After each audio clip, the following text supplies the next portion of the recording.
Хотелось бы, чтобы сложилась общая картина, и тогда будет видно само направление действий. А вот на современном этапе я бы сказала, что направление методических поисков связано с тем и указывает на более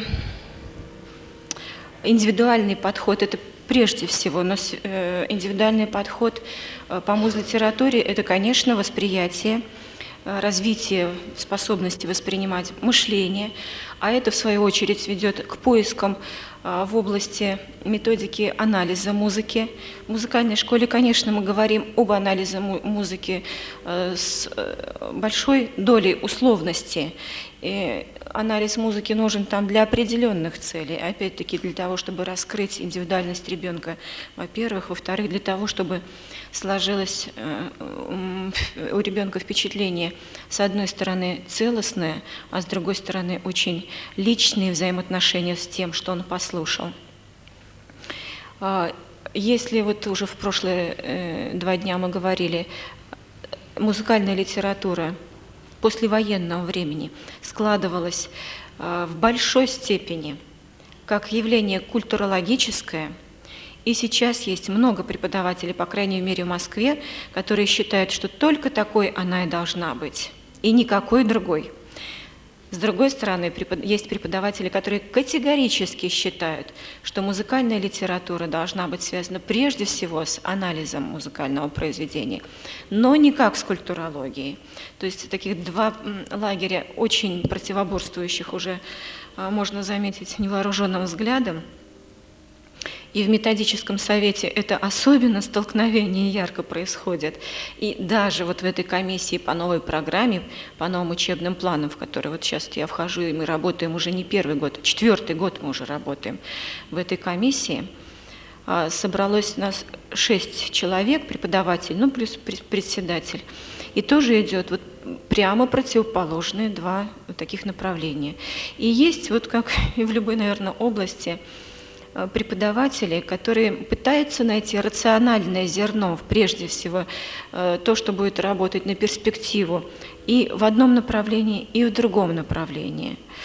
Я думаю, что это на самом деле традиционный стиль работы, потому что сейчас имею возможность наблюдать работу и учебу, и работу преподавателей, учебу студентов в консерваторском училище в Мерзляковском. И я вижу, как работает Александр Иванович Лагутин, и вижу, как работает Валерия Владимировна Базарнова, и Екатерина Михайловна Царева, доктор искусствоведения из консерватории, преподает в Мерзляковском училище. И я наблюдаю именно такую картину. При тончайшем и при глубочайшем анализе музыкального текста умудряются эти преподаватели выводить на какой-то более целостный, системный взгляд на, собственно, произведение искусства, на творческое наследие какого-то композитора, на художественное направление, которому принадлежит данный композитор и данное произведение. И делается это очень ненавязчиво и очень умно, потому что даже не изучая музыкальной культуры до Баха, в музыкальном училище, теоретики, у них нет такой темы. Я была очень удивлена. При этом они знают музыку средних веков и Возрождения достаточно подробно, потому что на сольфеджио они поют песни странствующих музыкантов, григорианские хоралы. На анализе формы они это все разбирают, потому что разные типы периода, причем вот у Фрайонова вышел учебник, и там своя терминология, свои определения. Они это пробуют практически. На музыкальной литературе обобщающих лекций нет. Я не случайно все сейчас вам это рассказываю. Потому что вот эта практика, когда мы много говорим ребенку и детям, и группе на музыкальной литературе, она сейчас себя уже, может быть, не оправдывает. Другие дети. И требования современные, требования к музыкальной литературе, к предмету слушания музыки тоже должны меняться. Так вот, когда они начинают изучать творчество и жизненный путь Иоганна Себастьяна Баха, они затрагивают буквально всех композиторов-предшественников. И не только Германии, и Италии, и многих других стран, и Англии, естественно. И хотя они Пёрсела не изучают и не слушают отдельно, они имеют об этом достаточно четкое представление. И не просто как об отдельной единице, а в связи с искусством эпохи барокко, в связи с творчеством Баха конкретно. Но если посмотреть на то, как сам Бах возрастал, да, вот Иоганн Себастьян, он прежде всего из практических своих действий, из практического изучения музыкальных произведений, он стал композитором, ну, вероятно, вот большого масштаба по своим знаниям, по той культуре, которую он впитал. Точно так же и все композиторы. Почему мы, педагоги музыкальной школы, не должны обращать внимание на такой опыт? Почему вот мы должны следовать пути, которые вот немножечко начинают заводить нас уже не в ту сторону, когда мы читаем лекции, когда мы пытаемся много чего-то рассказать. А может быть, взять конкретные музыкальные произведения. Если у вас встал вопрос об ораториальном творчестве Баха, если не встал, то другое дело. Если он встал, то почему не послушать рядом с отрывком, маленьким каким-то или большим отрывком из мессы, отрывок из оратории Мессии, например, Генделя, или отрывок из произведений каких-то, это не займет много времени. Но это настолько очевидно будет при слуховом восприятии для детей, общность этих произведений и в то же время в чем разница, во-первых. Во-вторых, там есть элементы, и детали, за которые можно как вот за ниточку потянуть и вытащить все, что вам нужно, за маленький крючочек такой зацепить, все, что вам нужно, чтобы дети поняли, и создалась целостная картина. Не надо, конечно, никаких лекций, что это такое большое произведение и так далее и тому подобное. А вот просто они это услышали и поняли интенционную природу, если это звучит «Глория», допустим, из «Мессии» Генделя, или в сравнении звучит музыка королевского фейерверка или просто музыка фейерверка, как это принято, и они бы послушали и сами оценили эмоциональную сторону и вышли бы на вот тот взгляд на мир, это было бы более полезно, потому что когда «Глория» звучит из оратории, вот эта вселенская радость, она переполняет, и интонация другая, переполняет вот все звучание, и интонация другая. И структура другая, хоровые включения голосов, они же очень хорошо детьми воспринимаются, вот эти включения голосов разных партий. А когда звучит, допустим, музыка фейерверка, ну, это тоже радость. Но это радость земная, другая, и интонация другая, и форма другая, вот это монолитное звучание хора. Это же легко показать. Только на сравнении хоровых партий. Вот там вот эта вот имитационная техника и полифоническая техника. Если не брать крупные произведения, а взять, допустим, произведения малой формы Баха, которые в основном изучаются в школе, те же самые маленькие прелюдии и фуги, те же самые инвенции. В чем интонационная природа этих произведений? В вокальной полифонии эпохи Возрождения. Поэтому и на музлитературе в училище преподаватели, если заходит речь об инструментальных полифонических произведениях, конечно же, они вытягивают ниточку из вокальной полифонии. А старинные танцы, которые вошли в сюиту, да просто даже взять, посмотреть зрительно на эти ноточки. Само четырехголосное изложение алиманды на внешний взгляд, оно уже дает представление о том, что верхний голос – это колораторная вокальная партия. А уж когда начинает звучать, никаких сомнений вообще нет. Опять, природа, жанровая природа интонации. Вокальная, в соединении с инструментальной, она тут уже синтетическая. Вот с этих позиций я попробовала посмотреть и на 4 класс, чтобы это было практически детьми освоено, а потом уж они в меру своих возможностей делали какие-то выводы и выстраивали более целостную картину. То же самое я могу вот свое впечатление вам передать от уроков ведущих преподавателей музлитературы Москвы. Ольга Ивановна Аверьянова, которая написала отечественную музыку, учебник для 7 класса, давала в методическом кабинете в рамках семинара по музыкальной литературе, семинар по современной музыке, ну и был еще семинар просто по музлитературе или даже курсы повышения, значит, урок по симфонии Гайдна 103 ми бемоль мажорный и урок по Стравинскому. Человек, воспитанный на высочайших традициях. Она и в Мерзляковском училище она преподает. Есть такой предмет, там сейчас ввели редакторское дело, она там преподает. И в музыкальной школе преподает. И вот такой традиционный совершенно урок. Она сразу предупредила, никаких шоу не буду показывать, будет традиционный урок. Совершенно, по сути, был нетрадиционный. Хотя, естественно, не было никаких там изысков, но вот по глубине мысли, по направленности это был настолько современный урок. Что она сделала? Вначале, естественно, они так бегло вспомнили, когда, где Йозеф Гайдн жил там. Не то, что биография Гайдна была, а эпоха, с кем рядом, кто вокруг него, что звучало. В таком плане, да, понятно, что это не просто родился тогда-то, переехал туда-то, учился там-то, написал то-то. Нет, это все было. Но важным было не это. На первом плане стояло то, что звучало в эту эпоху, каких он слышал композиторов, каково было его отношение к этому, в чем он себя попробовал впервые, в начале, а что стало для него важным потом и почему.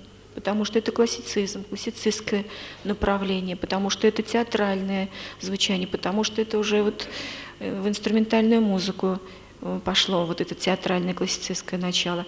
И далее она перешла к симфонии. Видимо, у них урок уже был, и кроме того, она записывает на кассету почти всем детям, звучащую на уроке музыку, и они дома это слушают, но это очень сложно. Это для меня осталось загадкой.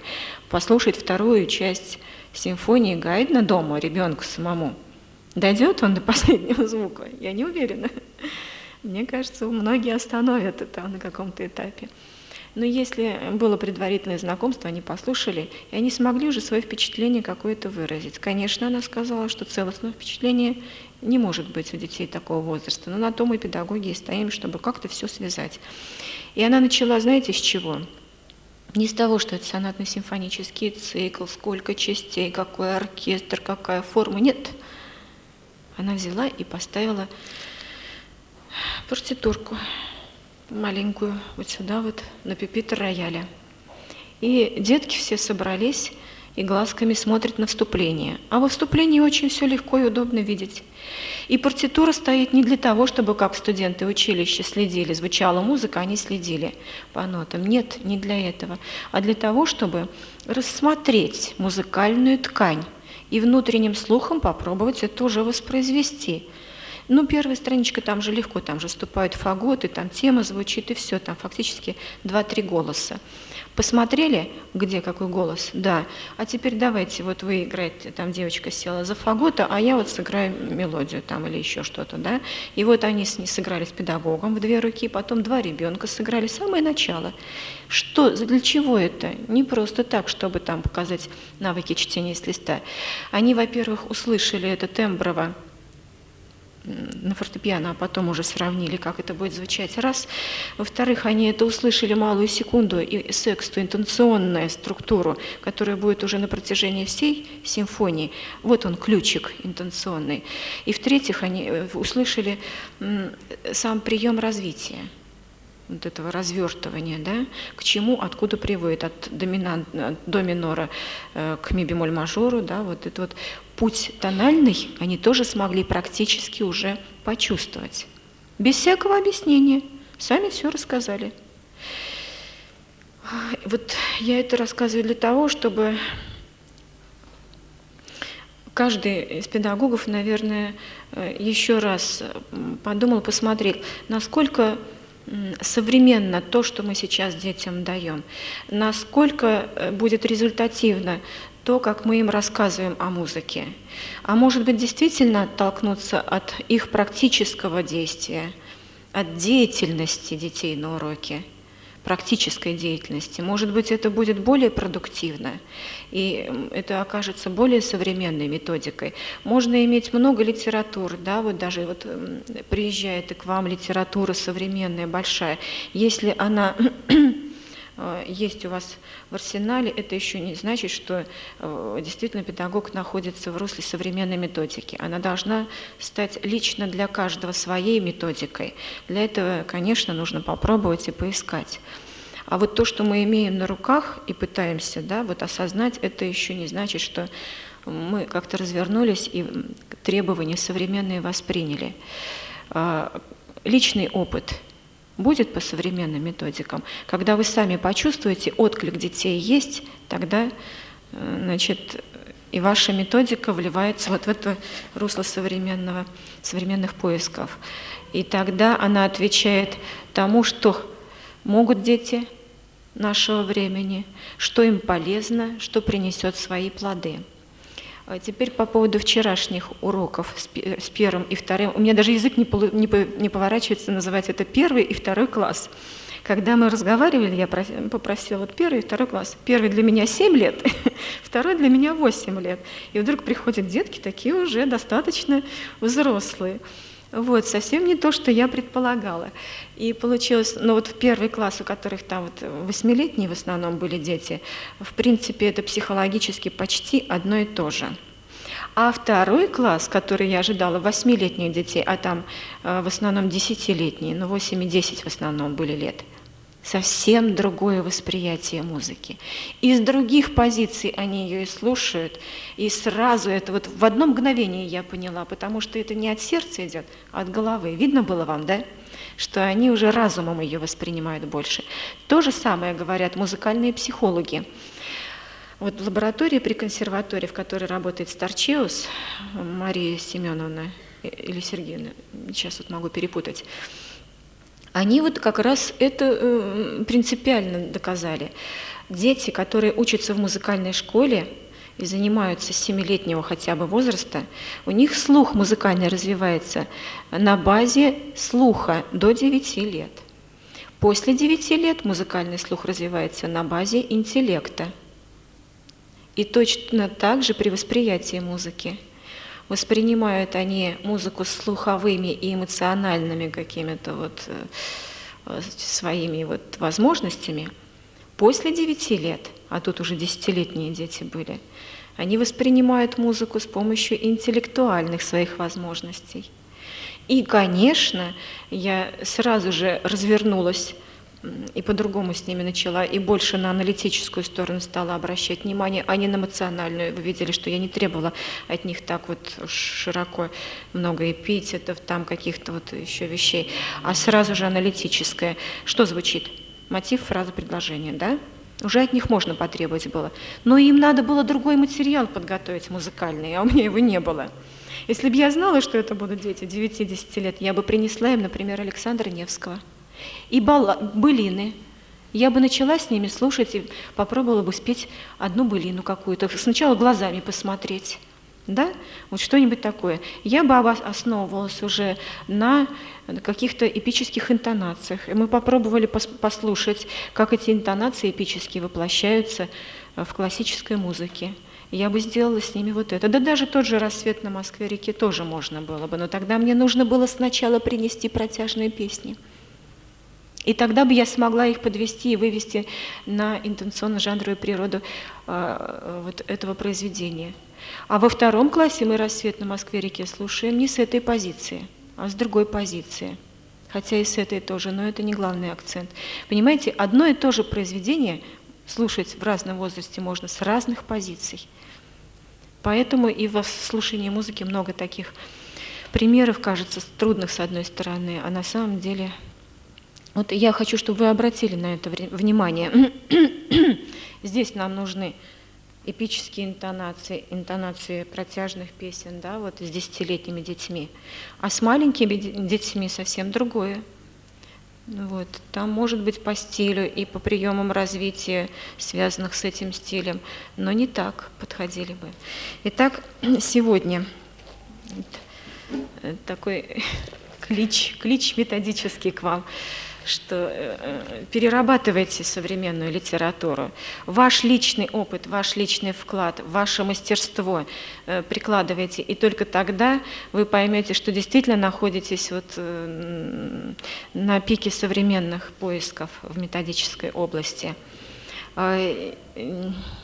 Не останавливайтесь на том, что вот нам привычно, что нам удобно. Конечно, это трудно, конечно, это неадекватно тому, что мы с вами зарабатываем, все понятно. Но даже вот Александр Иванович Лагутин, он уже пересмотрел свою методику. А как он преподает ее студентам? Даже не так, как в книге написано.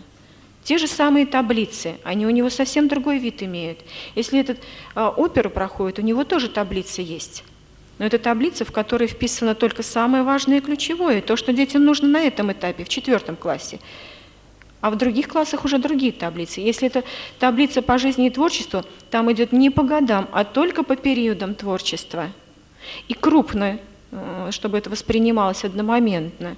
Там немного элементов составляющих. Их мало, но они самые главные.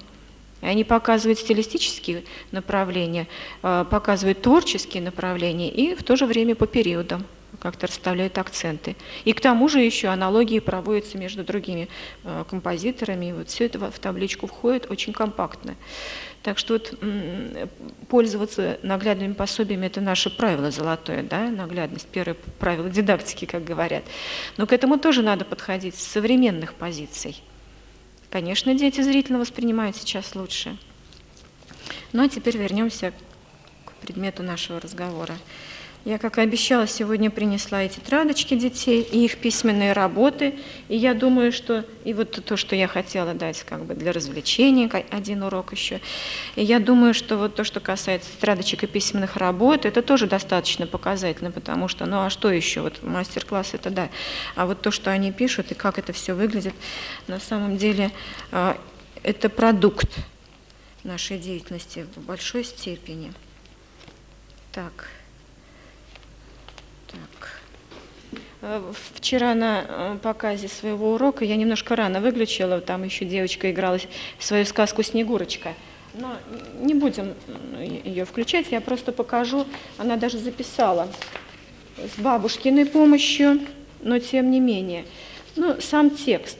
Первое, что она говорит, тезис: дед и баба вылепили из снега девочку и назвали ее Снегурочкой. Она была очень нежной и приветливой и играет этот пример. А пример звучит вот так, одноголосный.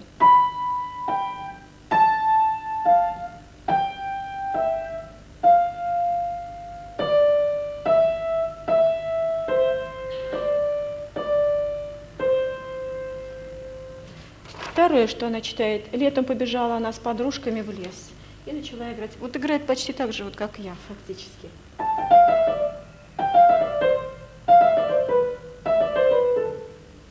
Другая интонация, по теме же интонации, вы помните, да? Наступили сумерки, девочки разожгли костер и стали прыгать через него. Одноголосно пока все, она без подготовки, эта девочка, поэтому и фактура, вы видите, другая, но здесь же цель не та, чтобы фактуру освоить. Это на тему интонации.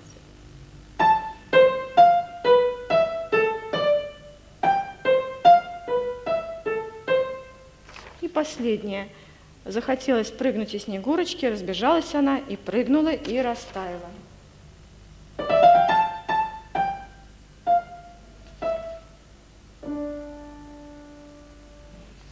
Вот такая сказка. Легко и просто.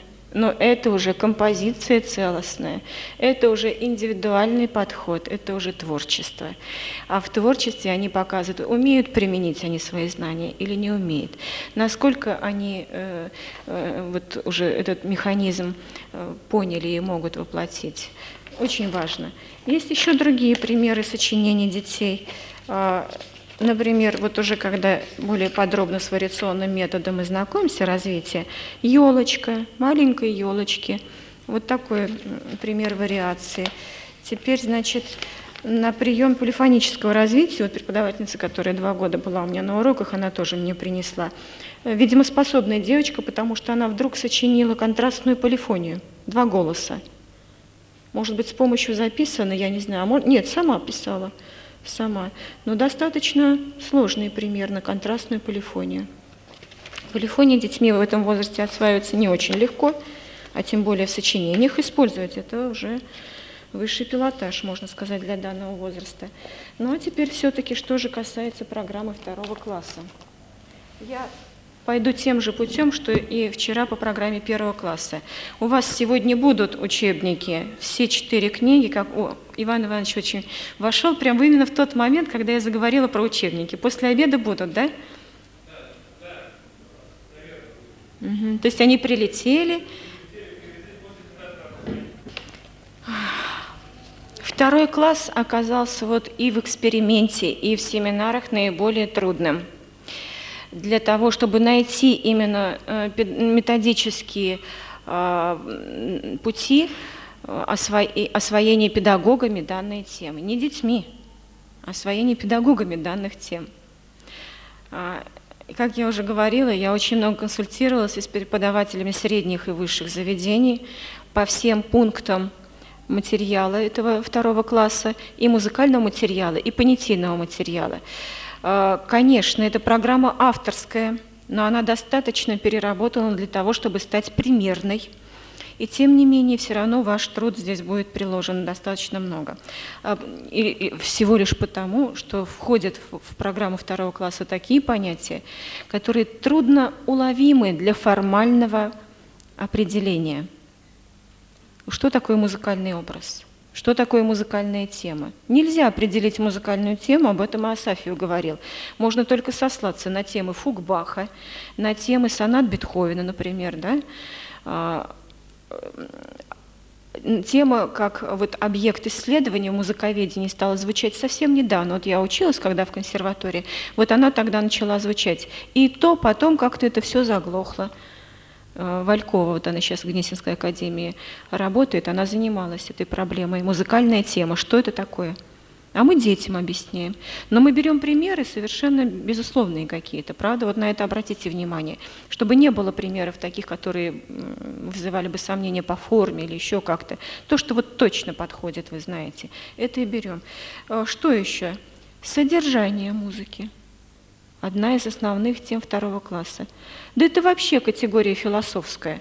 А некоторые говорят, это вообще категория духовная, даже не философская. А мы к этому подходим.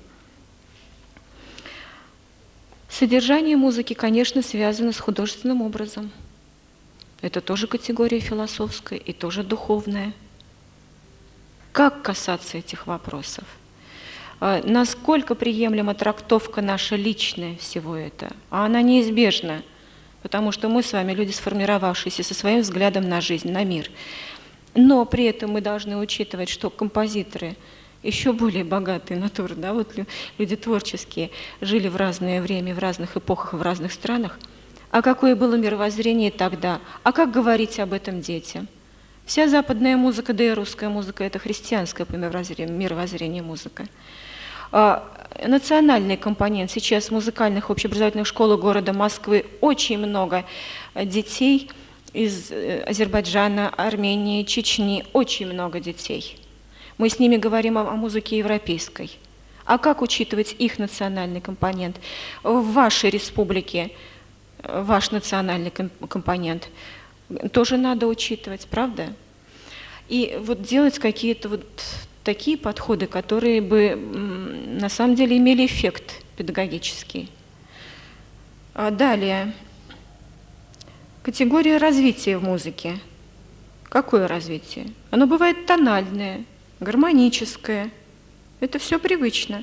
А есть ритмическое развитие. Сопоставление вот контрастных, да, там, эпизодов, наложений, смещения акцентов. А в русской музыке это вообще сплетение, расплетение подголосков. Это тоже развитие. У импрессионистов темброво-клавистическое, да, вот это вот тоже развитие. А развитие в европейском симфонизме – это вообще особое качество музыкального мышления. Категория стиля во 2 классе, но это только со способными детьми, с продвинутыми группами, как отдельный урок, отдельная тема. Но все равно мы затрагиваем эту тему со всеми детьми на протяжении всех уроков. А как ее обойти? Мы занимаемся именно таким предметом. в котором это одна из важнейших составляющих элементов. Стиль эпохи, времени, стиль личный, композиторский, стиль по музыкальным средствам, мелодика Шуберта, мелодика Глинки и так далее. Да? Никак без этого не обойтись. Ну, давайте попробуем с каких-то вот и глобальных подойти позиций, и конкретных ко второму классу. На самом деле второй класс и программа второго класса – это прямое продолжение работы в первом классе. Это работа над… Если мы все будем из интонации выводить, если мы будем от интонации отталкиваться, препятствий будет меньше. Мы можем выйти на самые глобальные, самые широкие темы с помощью интонации. То, что можно потрогать, пощупать, почувствовать, увидеть, услышать, пропеть, а потом и в более крупных масштабах это понять, осознать. Итак, работа над интонацией продолжается, но во втором классе она помещена в весь контекст музыкальной ткани и связана уже с исходными типами музыкального высказывания, то есть с первичным жанром. К исходным типам музыкального высказывания сейчас относят не только песню, танец, марш, относят речь, пение, призыв как отдельный, могут даже, вот Базарного Валерия Владимировна относит это к отдельному исходному типу высказывания. Движение в широком смысле, и моторные движения, и танцевальные, ну пластика вся, и маршевая. Звукоизобразительность тоже в широком смысле, как прямая звукоизобразительность, то есть вне музыкальные ассоциации, да, и как звукоизобразительность живописного, там, картинного плана. Но сигнал – это тоже звукоизобразительность, по большому счету.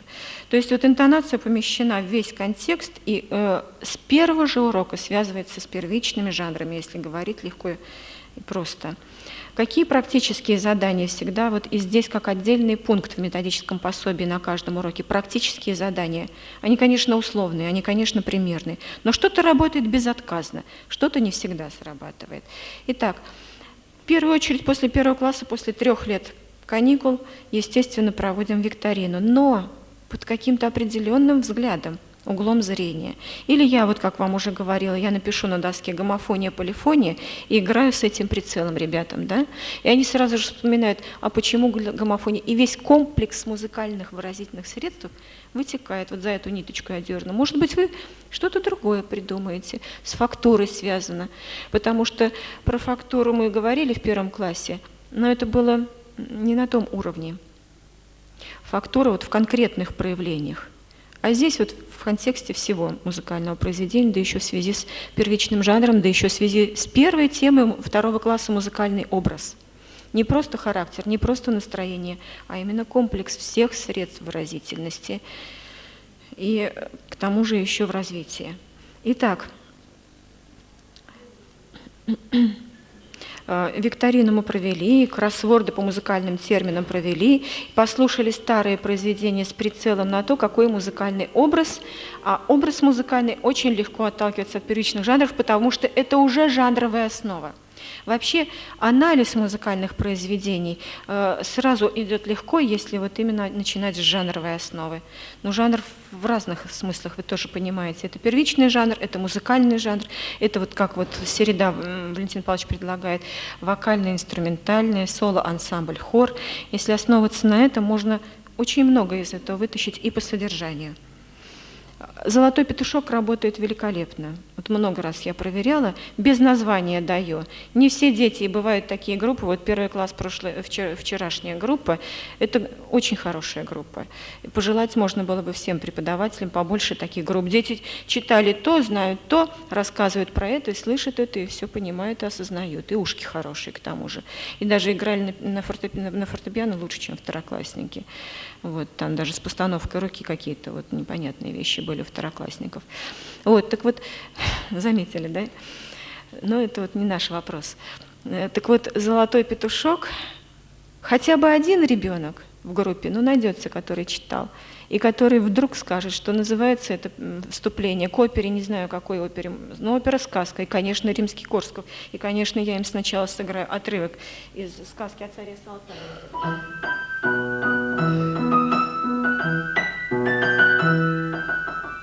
любимый их отрывок. Или, может быть, вот это. «Царевна-лебедь», да? И тут же начинаю, первую тему обязательно играю.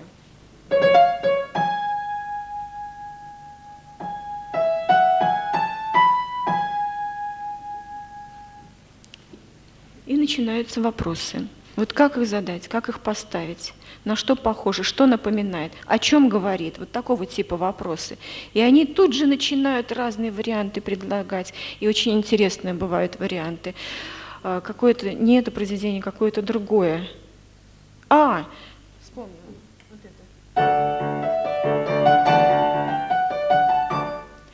Вступление увертюра, то есть к свадьбе Фигаро. И вдруг мне дети говорят, первая тема, понятно, а вот это приглашение на бал. Они почувствовали жанровую природу очень точно. Приглашение, призыв, там вот внимание, разные слова. И здесь они говорят, это кто-то кричит «внимание!», ну и тут же разговор о том, что вот, а кто может, а как, а в каких ситуациях. И доходим до того, что в деревне кто говорит «внимание, пора на работу». Ну так, между прочим. Как бы такой вот маленькую зацепочку для них. Петушок. Он говорит, трудиться пора. А вот когда колокола звучат, это тоже призыв. Но это трудиться нужно душой уже идти, да, и так далее. Вот какие-то такие могут быть выходы, разговоры очень короткие. И дальше, когда мы с ними начинаем слушать, мы пишем в тетрадочке название, пропуская место. Первая тема – образ.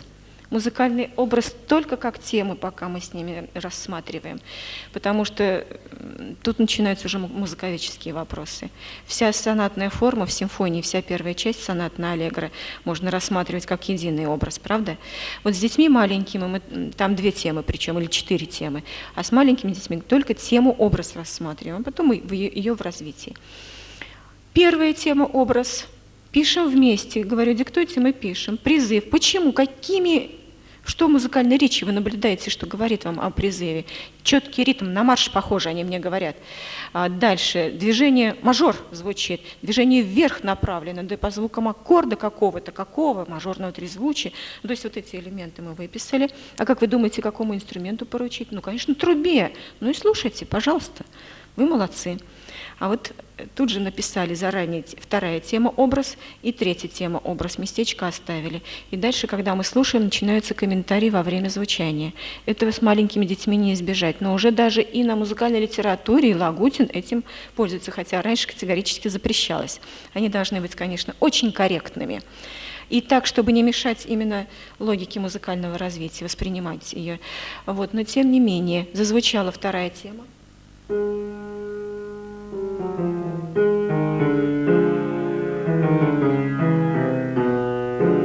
Первый вопрос по ладу. Пожимают плечами. Ни то, ни другое. А давайте вот что вспомним.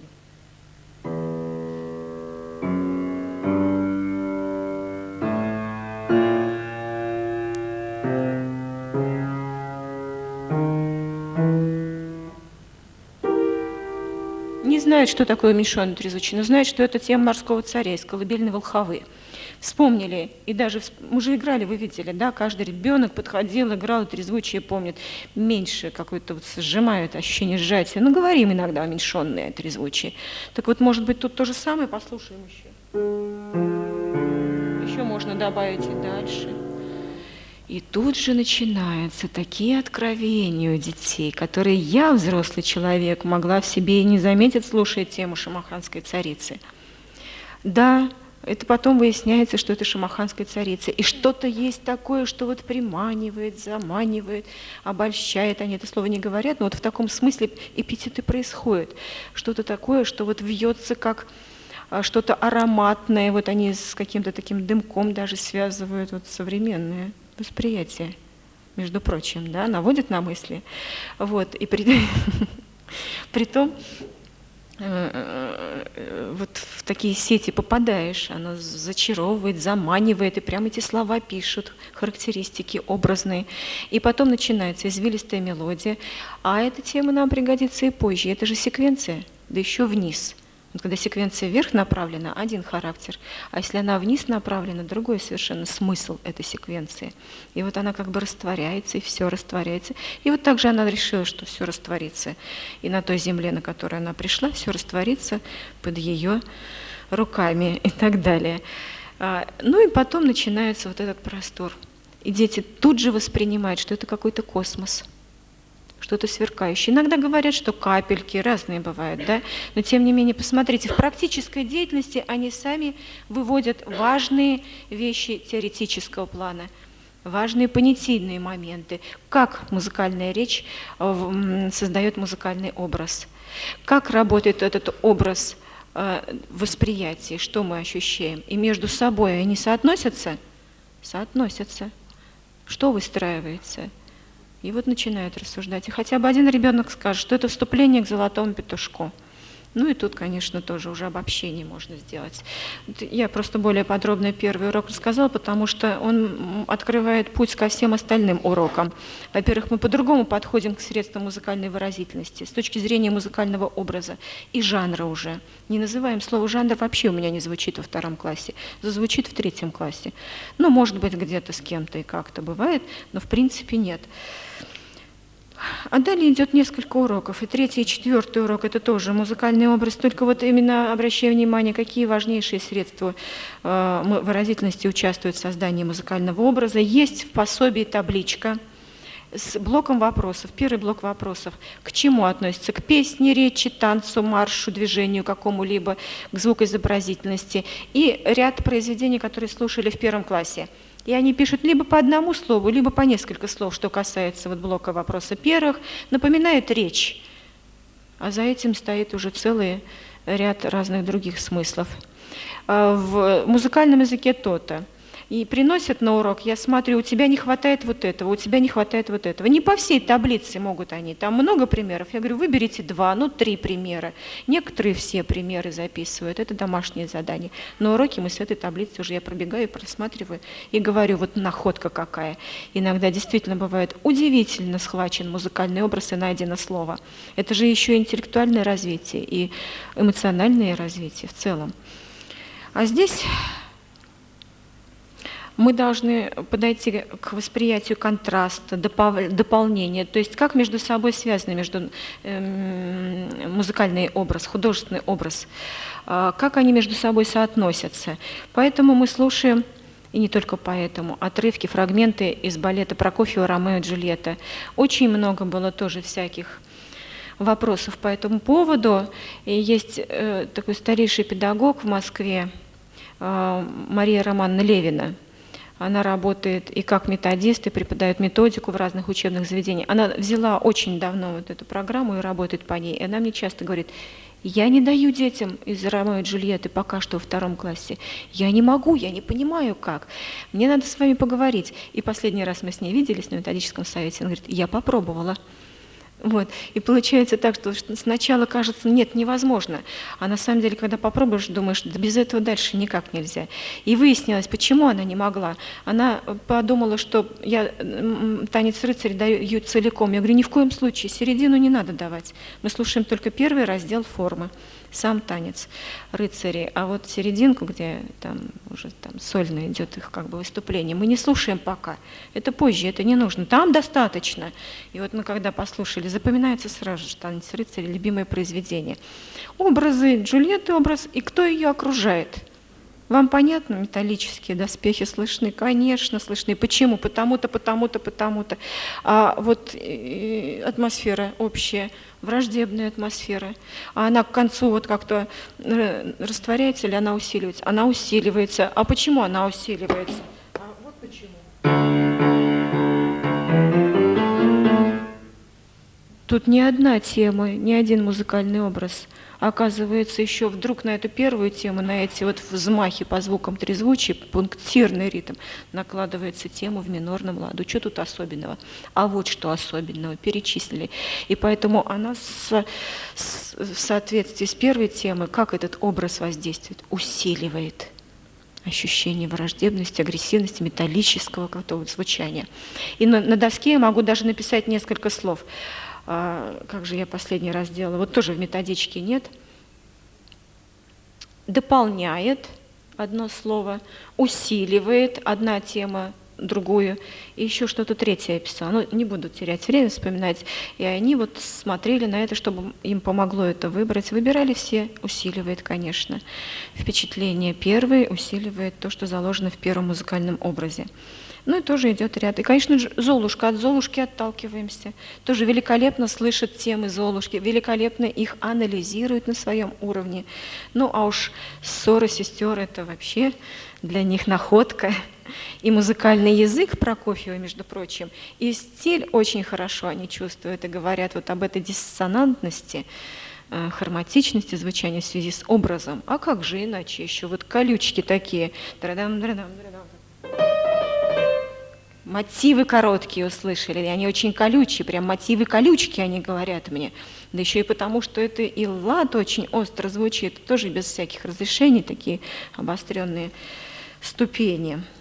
Очень хороший, кстати, пример песни «Сольвик» на сопоставление образов разных. Там и лад, и темп меняется, вот запев и припев. Очень удобный. И жанровые песни, и танец, и вокалиса, там слова. Но это вокальное произведение. Вот сложность в том, что здесь надо стихотворный текст еще преподнести. В инструментальный тут уже меньше на это времени даже затратишь. И дальше, естественно, вытекает 5-6 урок «Основные приемы развития в музыке». Я опять говорю о том, что постепенно мы должны осознавать каждое новое понятие теоретическое. И здесь сравниваем с речью разговорной, конечно, очень удобно. Отталкиваемся от того, что детям понятно. Вот ни с того ни с сего я вдруг сыграла колыбельную из мультфильма «Умка». Думала совсем другие песенки играть на самом деле. Но самое удобное, конечно, детские песенки, и народные детские песенки, а у вас репертуар еще национальный, это может быть интересно. А там вот сейчас Зинаида Григорьевна по дороге мне еще и рассказала, у вас 2 направления национальных, более хроматическое, нетемперированное, да, и более диатоническое направление. Вот. Как в этом типе интонаций развивается и какие приемы развития, как в другом типе интонации, какие приемы развития. Ну, а в пособии стоит пример Шумана «Сицилийская песенка». Но вот тут я позволяю себе уже во 2 классе какие-то экскурсы исторические. Но кроме того, что я постоянно акцентирую внимание детей на том, что вот в Вене жил Моцарт, и Бетховен там, оказывается, жил, а и Шуберт там жил. А еще мне очень повезло, я вот в этом классе работаю с преподавательницей, у нее кто-то из родителей графические, там, я не знаю, тушью, наверное, черной тушью, прям большой-большой плакат, и нарисован оперный театр в Вене, там, с каретами, черно-белый. Он такой стилизованный получился, они тут же смотрят, да, понятно все, где, как они жили, где звучала музыка их. Вот. И Шуман. Открываю, зачитываем, они читают, я читаю вот эти изречения из альбома для юношества. Почему? Не все соглашаются, что модное слушать нельзя. А вот мне нравится. Я говорю, ну ладно, посмотрим, что тебе будет нравиться через год, через 2. А музыка Чайковского нравится всегда, уже не одно столетие и так далее. А время идет и так далее. И вот мы послушали, посмотрели. В пособии для 2 класса вот эти вот коварные опечатки, очень меня расстраивающие всегда, мы с детьми обязательно исправляем. Там идет первый пример. Второй пример должен быть вот такой. 2 фраза. А на самом деле звучит 3 фраза. Значит, записана 1 фраза, потом 3 фраза, потом 2. Мы ставим стрелочки «Поменять» местами. И номер 1, номер 2, номер 3. И к тому же еще вот в этой, в которой уже 3 фраза, стоит размер 3/4. Хотя там идет 6/8 в первом примере. Вот, но это редакторские все дела, тут я уже ничего не смогла сделать, и даже уже говорят, мы не можем ничего исправить, там на фото этих всех пленках у них идет, ничего исправить нельзя. И в нотных примерах, в нотном приложении есть. Так вот, и они мне тоже говорят, да, как и в речи фразу слышно. А похоже 1 на 2? Да, конечно, похоже, только вот окончание. А тоже похоже. А 4 что-то тоже есть от 1 фразы, но звучит совсем по-другому. Там декларируют твердо, уверенно и так далее. Значит, мы с ними приемы развития начали, они мне сами вывели эти повтор. Конечно, повторность в музыке, точная, неточная. А потом вот и контраст. Но контраст еще, конечно, сразу надо не только между темами, как формообразующий, прежде всего контраст как формообразующий прием развития идет, но здесь вводим с детьми. И надо дать пример контраста внутри тематического. Ну что, конечно, сонатины, Гедика, например, как там это...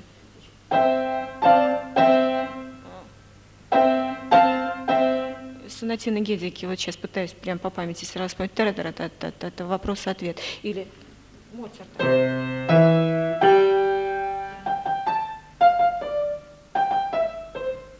Вроде правильно сыграл. Тоже так быстро по памяти. Внутри тематический контраст есть? Есть. В интонации есть контраст? Есть. Значит, это очень важная тема. Это мы опять как бы вот вставили в ключик на выход нужный, и пойдем по этой дорожке дальше. Помимо всего прочего, вот я как вчера сказала, с детьми обязательно пишем 4 или несколько фамилий. Чайковский, Прокофьев, Шуман, Бах. У них у всех есть альбомы для детей, детской музыки. «Страна», «Век».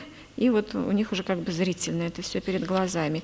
Дед Мороз на ура всегда идет, с удовольствием слушает, и вот это все мотивы, фразы, не просто вот теоретически отвлеченно или формально, они переживают.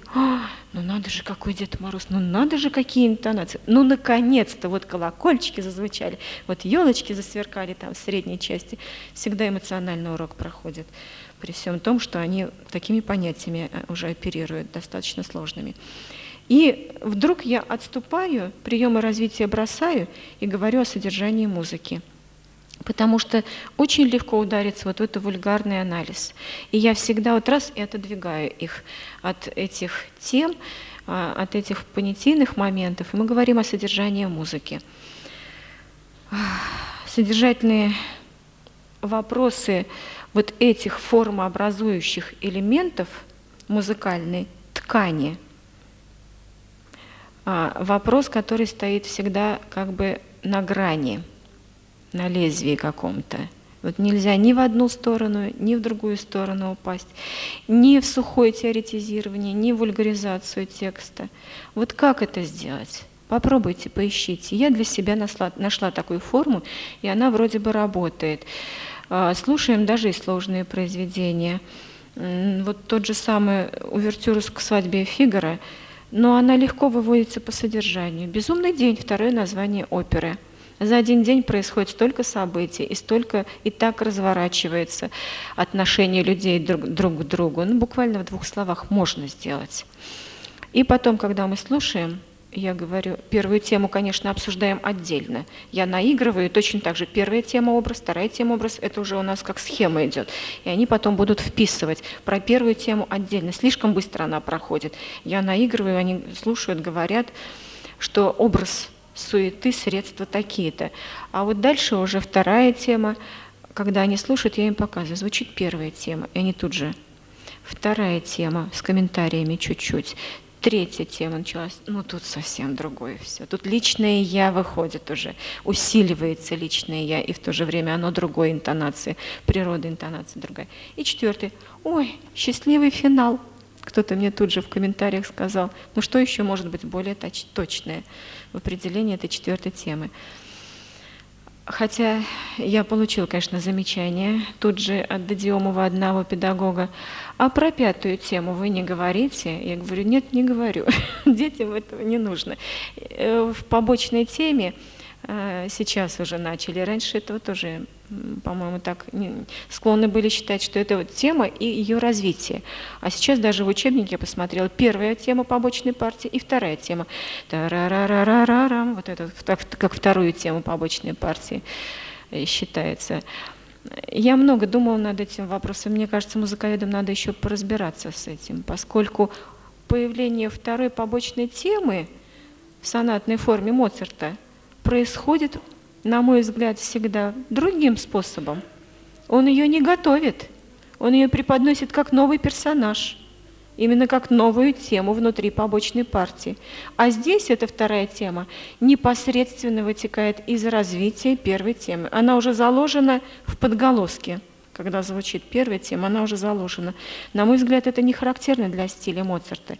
И я бы трактовала, не знаю, имею я на это право или нет, трактовала как развитие побочной партии, темы побочной партии. Но бывает же слом в развитии побочной партии, интонационное обновление.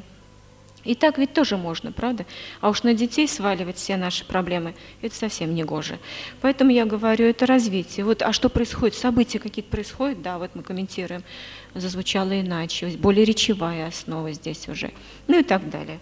Военный марш Свиридова – это, конечно, для иллюстрации. Но мне интересно, какие слова очень точные они находят для того, чтобы определить образное содержание каждой темы. Они ведь очень похожи. Первая тема – общий марш, общий подъем, вот это чувство гордости за Отечество. А дальше тай-рам-парам, да-рам-па-пам-па-пам. Но здесь, конечно, слово «ура», одна девочка мне говорит, здесь возглас идет. Тай-рам-парам, да, и она права. Я сама до этого даже бы и не додумалась, может, никогда. Как это полезно с детьми послушать по-новому. И когда начинается соло трубы, ну это личное я, это вышел герой, какой-то генерал, наверное, они мне говорят, вышел, вот его там чествуют и так далее. Немножко для иллюстрации это звучит произведение, но это приятно. Урок 8 и 8 с буквы А дается для более сильных групп.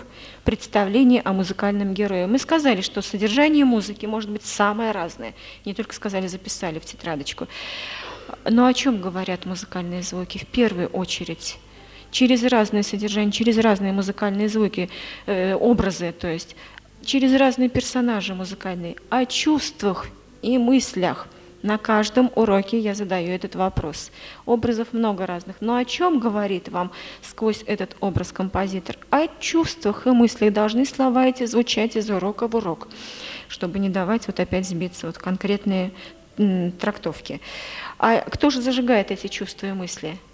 Чувствуем иногда за этими интонациями какой-то тон какого-то героя музыкального. И в музыковедении, в последних разработках, дипломных работах и диссертациях этот термин появился. И об этом сказал мне Медушевский. Да, вы имеете право говорить о музыкальном герое. Но то, что сейчас в литературоведении разрабатывается, лирический герой, там, поэтический, это очень широко. В музыке это сложнее, но тем не менее это очень разрабатывается. Каких героев мы имеем в виду? Героев с какими-то типами интонаций. Ну, от сказки отталкиваясь. В сказках мы же ощущаем, что какой-то сказочник вам рассказывает. Не просто автор, а вот от лица какого-то сказочника. Он может быть молодой, он может быть пожилой, умудренный опытом. У Медушевского еще была очень давно, в 70-х годах, статья «Человек в зеркале музыкальных интонаций». И он там рассматривает с позиции интонации, что да, герой сонат Моцарта, он молодой, а вот герой там произведение Шостаковича другой совершенно, музыкальный герой. И тут мы берем только 4 типа интонаций. Ораторские интонации, герой-оратор. На доске и в тетради написано. Герой-персонаж. Да, а в скобочках, конечно, пишем токкато Баха. А еще самые простые произведения из детского репертуара, те же самые полонезы.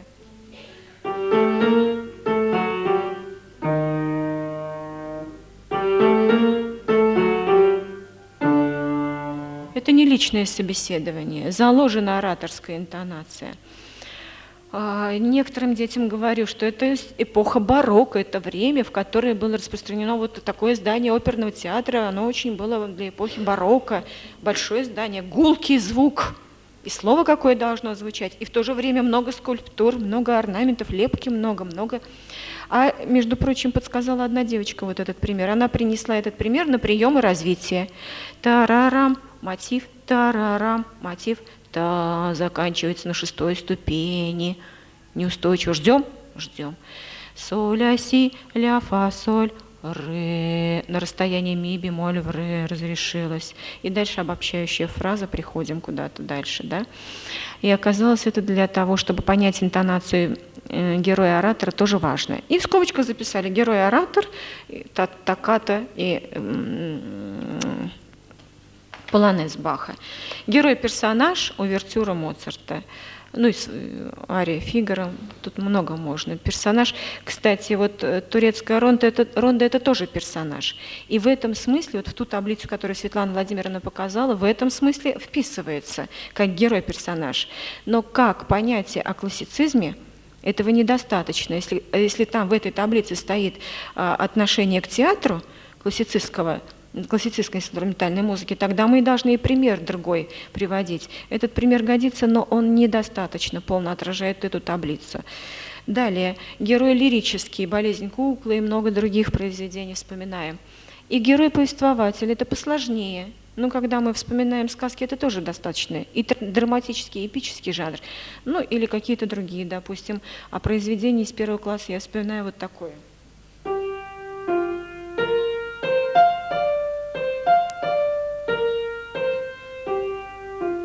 Прогулка из картинок с выставки вспоминают. Не все, но потом уже и все как-то восстанавливают в памяти.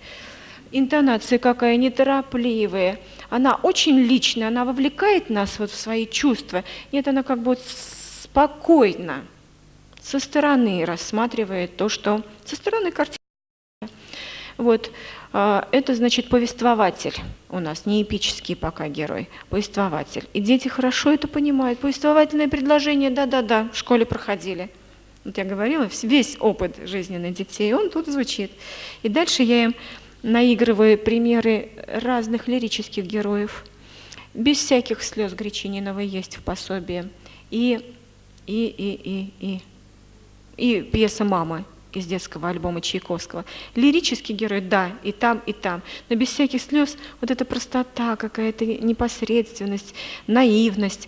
А у Чайковского в пьесе «Мама» более широкие даже ходы на секс и так далее, горячо звучит, более горячо. Та же лирическая интонация, но более горячо звучит. Вот хочется, чтобы вот просьба о том, чтобы приласкали, но дети начинают тут уже расходиться. Примеров на лирическую интонацию много в этом учебнике. Это тоже как бы дополнительный материал для сильных групп. «Какое прекрасное утро» Гречининова и «Утренняя молитва» Чайковского. Разность, тонкость подхода к лирической интонации. В записи дается фрагменты не фрагменты, а мимолетности из сборника Прокофьева. Там 2 лирических, 1 и 17. И вот там в первой части, конечно же, трудно распознать даже, что это лирическая интонация. На самом деле это песенная, лирическая, очень личная, но она так растворена в пространстве, в фактуре широкой, верхний регистр. Она даже не воспринимается как что-то личное, переживание личное какое-то. А на самом деле отдельно сыграть. Другой регистр – лирическая интонация. Вот как к ней Прокофьев подходит, уже стиль, уже мировоззрение. И 17-й, вот можно сравнить, все не получается послушать, это на выбор. Вот, на одном уроке что-нибудь одно, какой-то один пример, потому что на этом же уроке я играю 5 сказочек. Вечерняя Хачатуряна сыграла начало, говорят, выбираем вот этот пункт лирический, почему, потому-то, потому-то. Играю серединку, ну, тут уже события начались, там буквально 4 такта, тут уже лирически вместе с персонажем соединяется. Хорошо, веселая сказка Шостаковича, никаких сомнений. События, герой, он прям врывается, трам-пам-пам, трам-пам-пам, в наш мир звуковой. Персонаж. А дальше пошли посложнее. Бабушка рассказывает Гречининова, соединяется и лирическая интонация, и повествовательная интонация. А дальше идет Прокофьев. Никогда не думала, что они будут говорить, что же они сказали? Персонаж не сказали, оратор не сказали, но это повествовательное и лирическое, но с разной степенью. Ну, даже персонаж кто-то говорил, но бывают такие вот более нехарактерные ответы.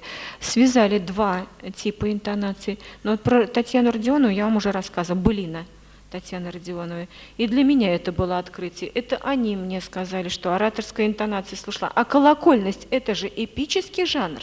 А у нее эти квинтовые соотношения в низком регистре – это же колокольность.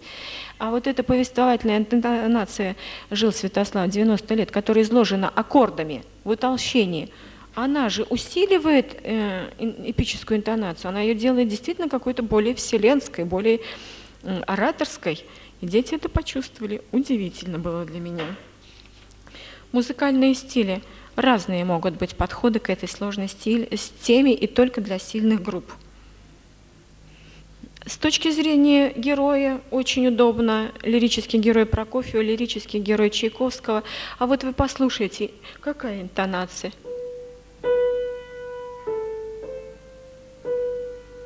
Очень она напоминает вопросительную интонацию, какую-то вот неутвердительную. И следующая фраза, и опять вопрос, и все без ответа. Так это же романтизм. Вопрос, еще вопрос, и не нужен ответ. А вот почему?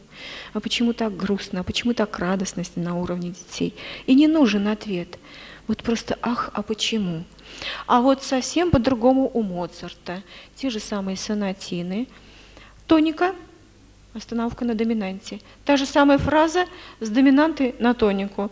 Они мне говорят вопрос, ответ. Вопрос, ответ, классицистский подход. И мы говорим о том, что есть свой язык, склад речи у каждого композитора лично, но есть еще и стиль эпохи, стиль времени. И затем слушаем вот особенно внимательно. На уроке я не даю ничего уже слушать Моцарта и Чайковского, маленькую ночную серенаду они дома сами слушают. А на уроке я с ними слушаю Охоту Вивальди из концерта «Осень», третья часть, решение пространственное, звуковые и пространственные, вот это звучание, обращаем на это внимание. И это связано со стилем барокко. Не всем детям слово это говорю, но некоторым говорю. И это вот опять гулкое звучание соборов, гулкое звучание на улице, да, вот это эхо, связанное там с у вас тут сопки, там какие-то горы тоже, да, там лес, вот как это звучит. И целая картина Тутси, и как это ее деталь, это, конечно, связано с искусством барокко, огромные масштабы и в то же время очень тонкая отделка. Поэтому именно Тутси и соло сопоставляется. И обязательно подробно и очень внимательно рассматриваем «Снег танцует» Дебюсси, ну иногда и «Шаги на снегу», но не обязательно. А вот тут тоже прием развития повтор, но совсем для другого он используется. Повтор для того, чтобы сменить окраску звучания, повтор для того, чтобы контраст фактуре дать, плотное, широкое или наоборот прозрачное, или контраст движения дать, повторность для этого дается. Даже они там что-то записывают, вот тут вот расплывчатое звучание, вот тут вот вихревое движение пошло для того, чтобы дома попробовать в красках изобразить.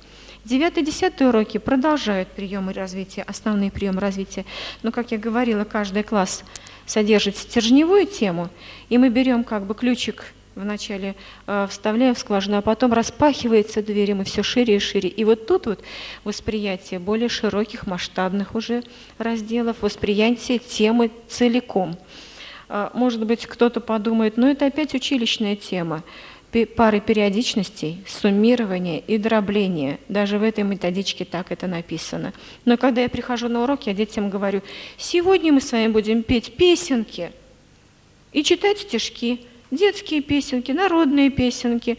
И мы посмотрим с вами, а как же там внутри соотносятся музыкальные фразы. Только надо помнить уже период целиком, чтобы соотносить. Прямая связь с сольфеджио. На самом деле слушание музыки связано с индивидуальным исполнительством очень тесно, но и с сольфеджио тоже. И мы начинаем с ними с вопля береза. А, Б, Б. Пошли буквы уже.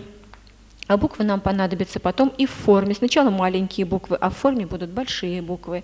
И мы с ними играем. Спели одну песенку, спели другую песенку. Я у них спрашиваю, что вот они сами пели на сольфеджио, там, если есть у них сборник по сольфеджио, что учили наизусть, а диктанты. Это всегда тема период. И сейчас вот комиссия по сольфеджио работает, и они будут делать программу с учетом таким, чтобы в 3 классе стояла по сольфеджио отдельная тема период и разные его типы. Потому что диктант – это всегда период. Так вот, на пары периодичности огромное количество примеров. Но мне интересно это было связать еще со стихотворным текстом. Может быть, это тоже несколько притянуто, но, на мой взгляд, ведь поэзия в музыкальном искусстве используется. И если это увязать, то получается более понятно. Ну, в синем небе звезды плещут, в синем море волны блещут, да, вот аналогии по рифму. Потом села ботаническая система предполагает одинаковое количество слогов в каждой строчке. То есть по времени это то же самое, что музыкальные фразы. И вот соотносим мы звучание этих фраз и ставим буквы, и в учебнике это есть. И буквы можно ставить по-разному, не только АБ, а там и С, и Д появляется. Это на слух определяется даже без нотного текста. И потом, конечно же, они слушают, тут у меня возникают все новые и новые примеры на пары периодичности из того, что мы уже послушали, на суммирование и дробление. Даже вот та же самая охота.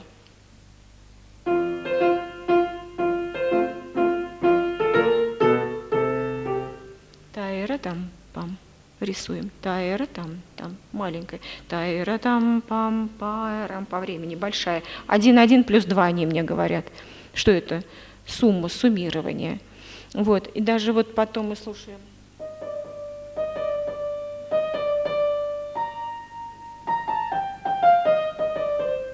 Уже структурно они воспринимают. Уже как дробление там и суммирование это на слух воспринимается. Ну и много-много других примеров, я сейчас не буду на этом останавливаться. Связано вот с таким структурным развитием, уже композиционным развитием. Конечно же, мы тут пьесы по специальности, по сольфеджио анализируем, и в учебнике это есть.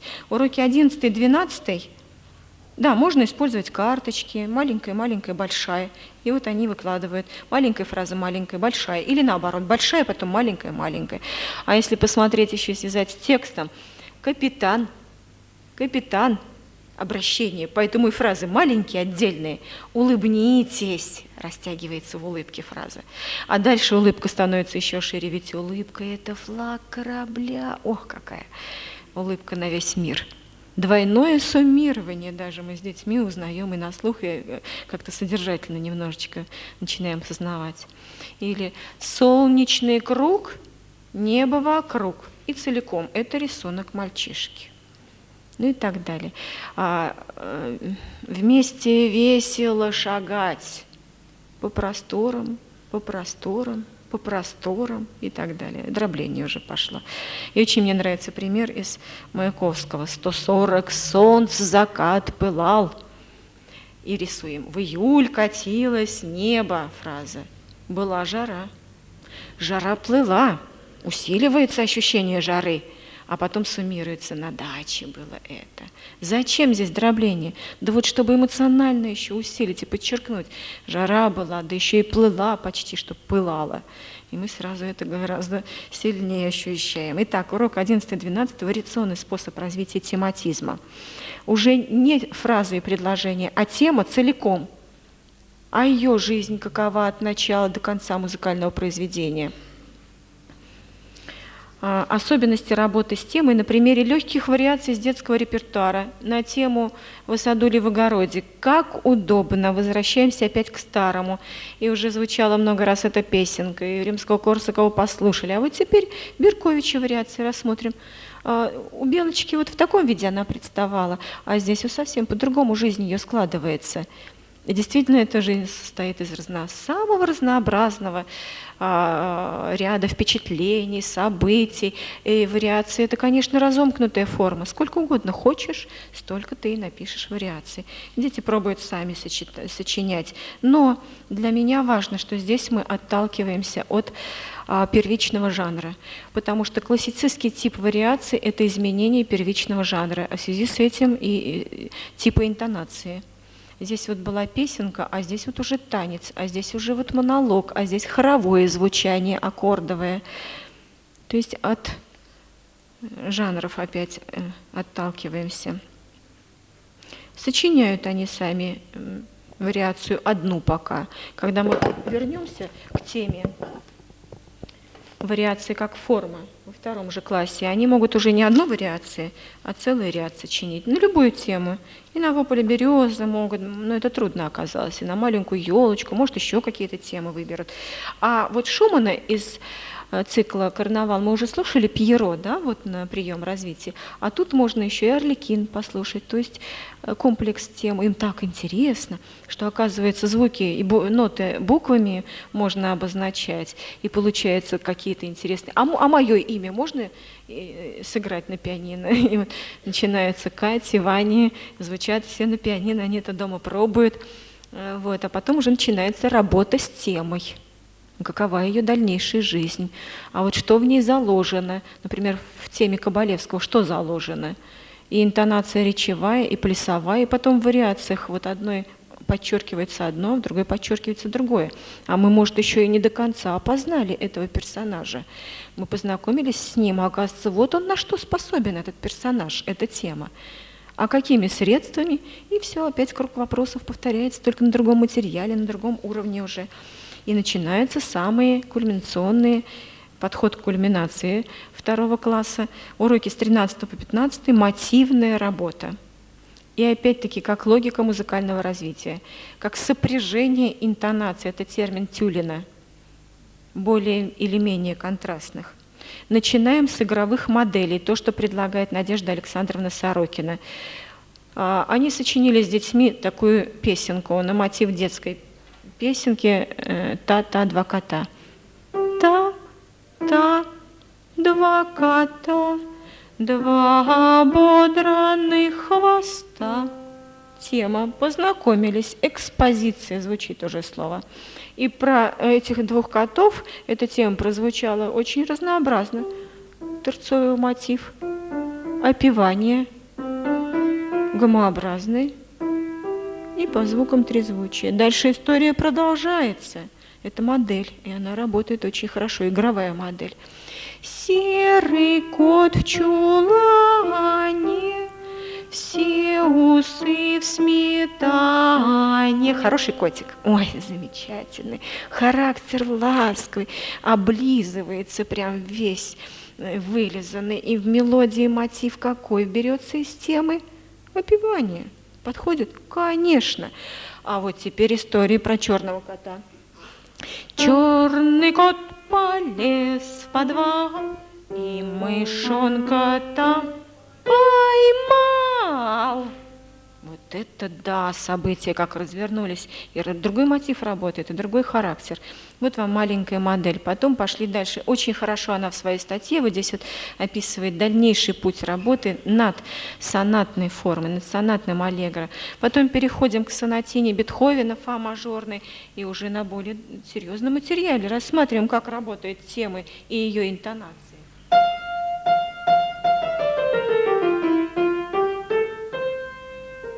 Вопрос по фразам. Какой там идет тип интонации? Там, ответ. Пришли в тонику.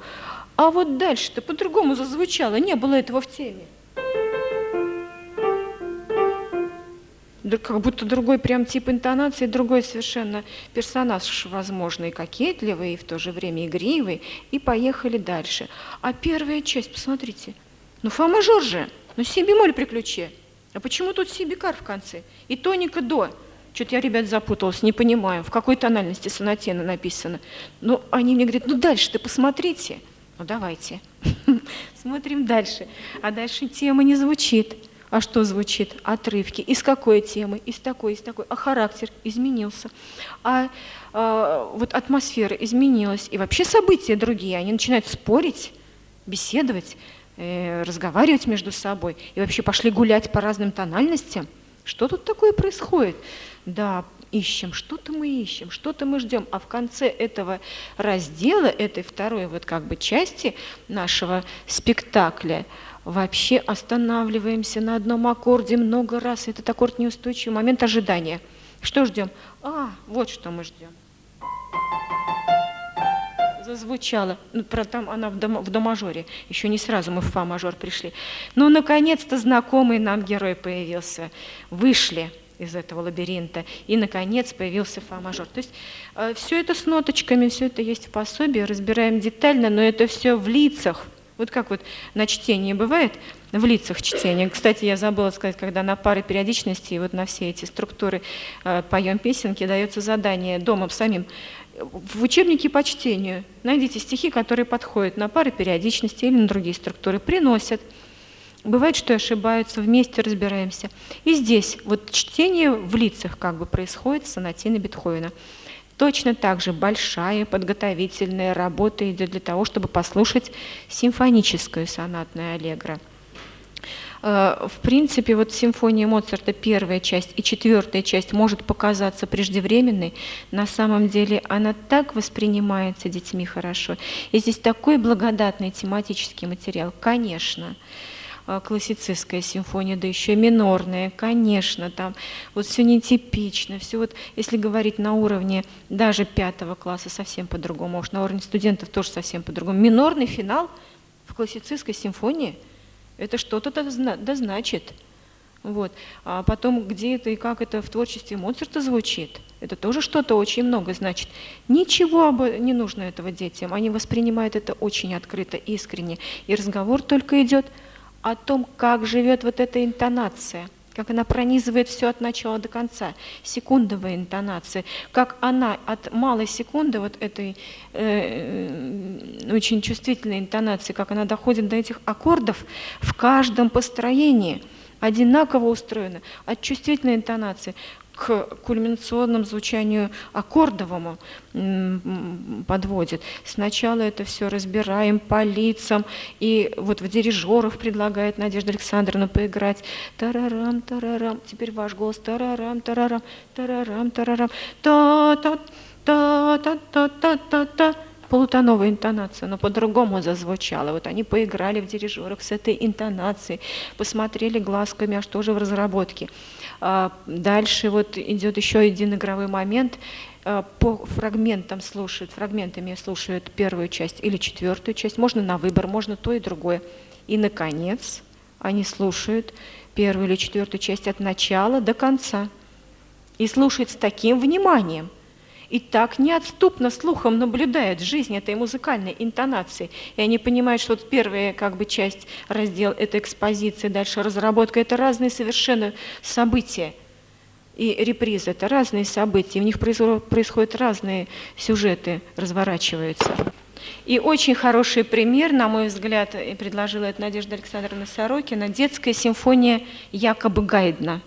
Не доказано, что это Гайдна, но не доказано, что и другого композитора, под вопросом. Ну вот эта история, что Гайден раздавал детям инструменты свистульки, в связи с этим была сочинена симфония или не Гайден. Ну, впрочем, история, связанная с продажей детских свистулек, она, видимо, подтверждается все-таки. С удовольствием это все слушают, причем миниатюрно, там сонатная аллегро 5 минут, 3 минуты, 2 минуты, финал, и все это в таком сжатом виде, в ярком образном звучании. Еще если мы в письменно, кстати, у меня есть работы, давайте и посмотрим, как же дети воспринимают. Ага, вот они.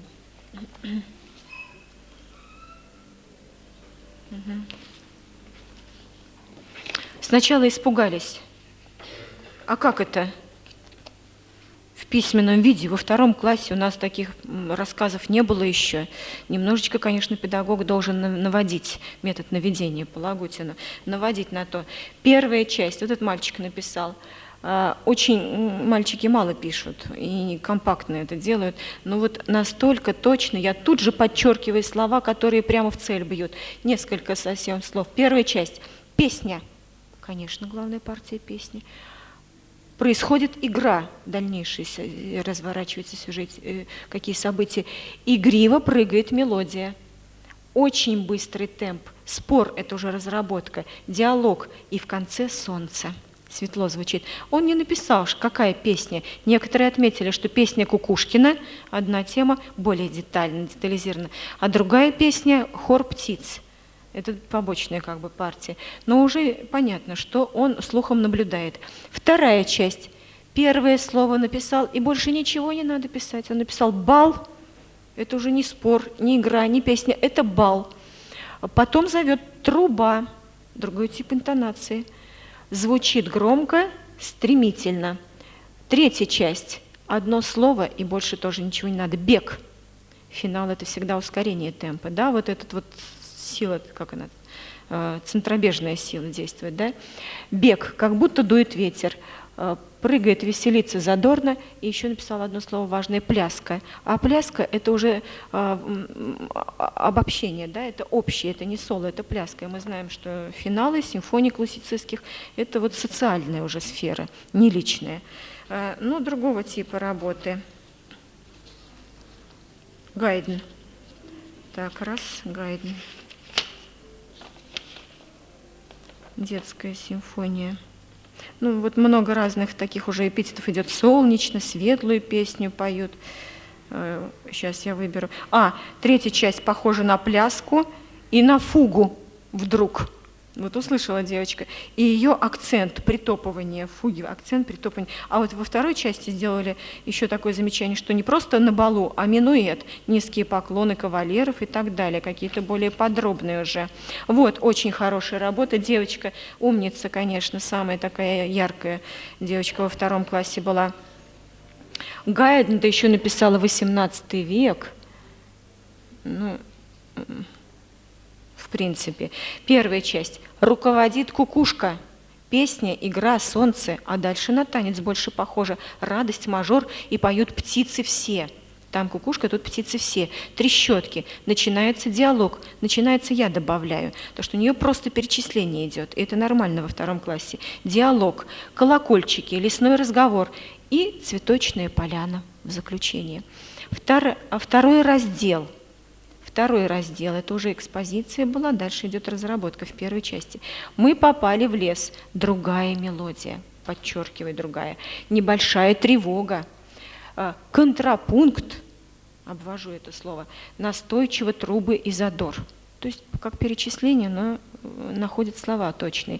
И третий раздел, реприза, не написано реприза, просто третий раздел. Быстрый темп, диалог, лето, веселье, мажор и опять песня. Вторая часть, первый раздел, птичий бал, птичий, потому что свистульки все время, торжество, минуэт, поклоны, приседания, перескоки. Опять обобщение через жанр, не просто бал, а уже вот по минуэту, интонации и пластику минуэта. Середина, другой танец, более грустный, щебетание, как будто бы танцует крупная птица, грач, и любуется собой. Сольное нашла в этом звучании что-то. Третья часть, это уже финал. Пляска, важно, быстрый темп и еще ускорение. Вот опять эта центробежная сила. Опять подходим к классицистской симфонии очень близко. Так, что еще интересного, уже не буду целиком зачитывать. Кукушка, весело, есть герой. Персонаж, да, вот это вот важно тоже. Он веселый, похож на кукушку. А потом веселый хор. Солнечные птички, мажор, диалог действует так. Ну, тоже по разделам, и звучит весь оркестр. Вторая часть, медленный темп, похоже на бал, 3/4 уже написано. Присели, похоже на минуэт, пластику услышали опять. Изменилась тема, затанцевали так, и повторяется первая тема, то есть по форме 3 части уже есть. Третья часть, темп, быстрая пляска, все веселее, веселее, он закончится, солнечная игра. Ну вот понятно, да, уже что происходит в этих работах. Так, это я тогда откладываю. Это все откладываю. Гайден откладываю, чтобы потом не путаться. Это все уже есть. Ага, это уже по 3 классу. Это по 3, это 2, это я зачитала. Ну, идем дальше. Вот это вот пока оставляем. На 3 класс подробно не останется времени, но там более понятно. Я 2 все-таки остановлюсь поподробнее.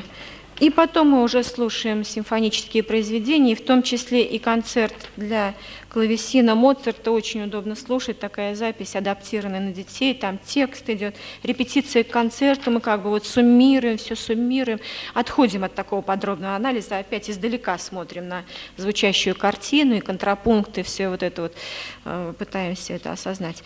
И, конечно же, важная тема – кульминация как этап развития. Но тут я не буду долго останавливаться, все очень подробно выписано, как мы слушаем. Просто это опять Рождество, опять Новый год. И опять Щелкунчик. 2 год. Мы к Щелкунчику возвращаемся. Фактически балет этот мы уже на данном этапе и осваиваем в полном объеме, который требует программа музыкальной школы. В первом классе у нас звучал дивертисмент, 4 танца или 5, и марш. Во втором классе звучит рост елки и ПДД. В связи с темой кульминация. Кульминация в конце произведения и ее смысл и приемы развития, и вообще содержательная часть. И кульминация с точки золотого сечения на грани второй и третьей части, это в ПДД. Баркарола Чайковского, ну, вальс выпадает, вальс можно в 3 классе послушать, там, где будет тембры. Последняя тема в 3 классе тембры, вот там можно с валторнами это все. Уроки 19-20 способы развития в полифонической музыке. В 1 классе мы только притронулись к контрапункту и к имитации, поиграли с этим. Поведение, рассмотрели поведение одного голоса, поведение другого голоса, и в связи с этим звуковое пространство. А здесь уже более подробно, потому что развертывание у нас прием развития встает на первое место. И вот я им играю опять что-либо из старого, а потом прелюдию Баха.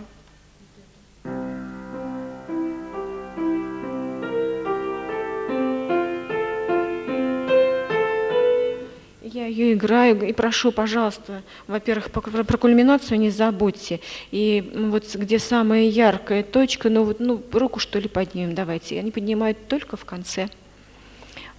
Очень характерно для стиля Баха утверждение основной мысли, подтверждение зерна, которое было дано в теме. И прошу разделить на фразы, на предложения.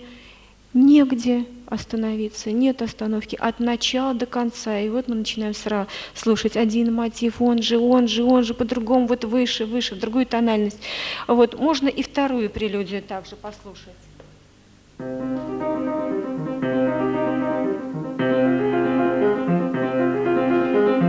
Там были имитации в первой прелюдии, а здесь контрастная полифония, но прием развития остается, развертывание.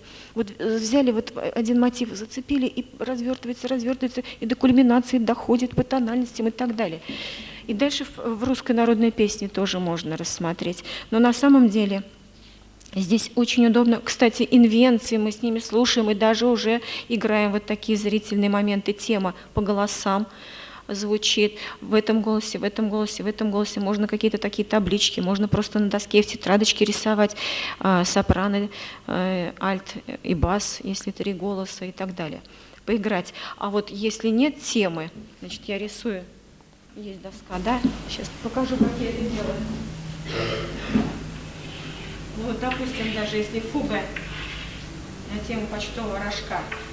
Так, примерно, я не точно говорю. А дальше целиком тема не звучит ни в одном голосе, какие-то отдельные отрывки из нее в одном, в другом мелькают. Интермедия, вот буква, на букву И похоже, нету темы. Интермедия, вот мелькают эти мотивы, а потом опять тема зазвучала, вот тут зазвучала тема. Зрительно нарисовали, слушаем, и дальше ориентируемся уже, где звучит тема, как она звучит, что меняется в ее характере. Ну и самый интересный пример, это тоже Сорокин Надежда Александровна предложила, «Ледовое побоище». Как подойти? С исторической сначала позиции, говорю, был на Руси такой князь необыкновенный, и вот то-то он сделал, и вот то-то он сделал, и вот так вот он управлял мудро, и вот так вот сохранил российское государство, сумел, при том, что с севера одни, снизу, с юга другие и так далее. Там кто-нибудь один да скажет, Александр Невский. Ну, не скажут, еще наведу на что-нибудь, не скажут, ну, сама расскажу. Но, как правило, редко бывают группы, в которые бы не сказали, что это Александр Невский. Ну, вот теперь давайте слушать и прямо по порядочку записывать сюжет из того, что вы слышите из музыкального развития. И они пишут: пусто, гулко, такие-то элементы речи, а дальше все громче и громче, как будто приближается кто-то и так далее. И они весь сюжет расписывают по частям. 1, 2 раздел, 3 раздел и так далее. Столкновение, контрапункт. Для нас важно именно вот это сейчас.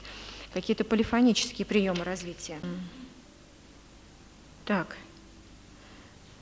Выразительные возможности вокальной музыки тоже важный урок, но можно и опустить его, для сильных групп, например, оставить, или по мере возможности. Вообще программа 2 класса позволяет развернуться, потому что рассчитана она, по-моему, на 29 часов, но можно и даже и быстрее все это сделать, и время остается. Поэтому здесь, конечно же, дуэт, соло, дуэт, трио, квартет и так далее и тому подобное, и как соотносятся голоса между собой. И из Евгения Онегина слыхали ли вы вот одно чувство, и поэтому имитации, а вот дальше совсем другой взгляд на жизнь, на мир, на счастье, как они интересно говорят, что такое счастье. Вот попробуйте спросить второклассников. Я думаю, вы получите огромное удовольствие. Начинают с конфеток, а заканчивают потом другим. Я говорю, да, конечно, это очень приятно. Но счастье на этом не заканчивается. Ну, съел конфетку, надоело, а дальше? Ну, конечно, вот еще счастье вот в этом. И даже такие развертывают свои концепции. А вот взгляд на счастье вот у молодых девушек, вот уже так и так, и так канон послушали, контрапункт услышали, в ноточки посмотрели, прямо по ноточкам даже следим, по клавиру следим. Им нравится это, оказывается, ну, может, не всем. Тоже надо быть готовым. Вариации, подголосочная полифония, целый ряд разных типов камаринской. И из детского альбома кто-то уже играл. А камаринское в исполнении оркестра народных инструментов, но на ура идет. Ой, а какой солист? А другой солист вышел. А вот у этого совсем другие движения и другой тембр, и другие уже интонации, другой прием развития используют. Прямо все в лицах тоже слушаем и комментируем потихонечку. Ну и камаринскую Глинки там уже с нотами поподробнее немножечко. И о том, что голоса сверху вниз и тут, и тут. А вот эта тема шутливая, и появляется она шутливая, только чуть-чуть носик показывает вначале, а уж потом раскручивается. А здесь подголосочная полифония в этой песне, она тип развертывания, поэтому мы чувствуем, что это вот как бесконечные, там, я не знаю, просторы, дорожка в поле, вот она протяжная песня. В творческой работе я предлагаю письменные, обобщающие «Рассвет на Москве-реке» Мусорского послушать и опять-таки поставить поисковую задачу, вот этот проблемный метод. Какой композитор какой страны мог бы написать эту тему? Сначала тема, образ. А почему ты думаешь, что русский композитор? Аналогии с тем, что слушали, похоже вот на эту песню протяжную в Камаринской, да, похоже. Ну, протяжно еще народное творчество не проходили, но зато слушали уже Камаринскую. А вот какой прием развития, на твой взгляд, подходит? Конечно, вариация. Давайте слушать, и тогда к содержанию ближе. Программная музыка – очень сложная тема. В музыковедении это тоже по этому поводу ломают копья. Как подходить к этой теме? Лучше всего подходить к тому, что программная музыка связана с замыслом. Программы есть и у компьютера, и программы такая, такая, такая. Они мне все рассказывают, какие программы где бывают. И программы учебные, все. Вот. Замысел. Замыслил, а потом уже воплотил, и мы вот как бы расшифровываем эту нотную запись. А замысел в музыке, он ведь не конкретный. Но он может быть связан с каким-то событием в жизни. Это стало импульсом. Раз вот и вспомнилось, и от этого пошли какие-то чувства, мысли, вот импульс. И для того, чтобы доказать, я играю 3 пьесы, они есть в пособии. «Веселая кукушка». Я, во-первых, прошу их разделить на 3 графы свой листочек. Для названия оставить место, не говорю название, а вот вписывать образ и средства выразительности. «Веселая кукушка». Ну, конечно же, персонаж они все пишут, конечно же, сценка, диалог. Вторая этого... Мое личное название сейчас в голове, а то, которое дал композитор.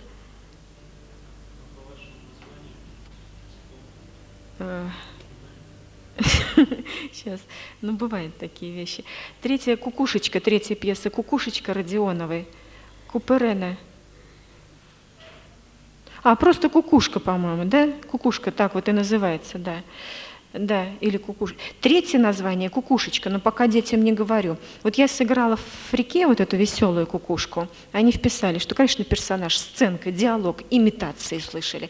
2-ю Куперена кукушку я им наигрываю, и они отмечают, что здесь нет этого ку-ку, а здесь какой-то полет. Один голос перелетает в другой, фигурации называют такой тип развития.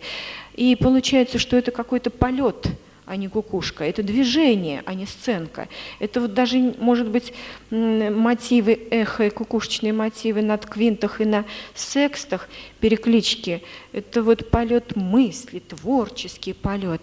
И 3-я «Кукушечка» Родионова, опять имитация, но она жалуется. а другой голос ее успокаивает, поддерживает. Посмотрите, программа-то одна, везде кукушка, везде звукоизобразительность, а содержание музыки одинаковое? Нет. Содержание музыки разное. Вот вам и пожалуйста. И, пожалуйста, не ловитесь на то, что вы узнаете название, сюжет, программу. Не ловитесь на этом. А вот попробуйте разобраться в содержании. Импульс один, а содержание разное.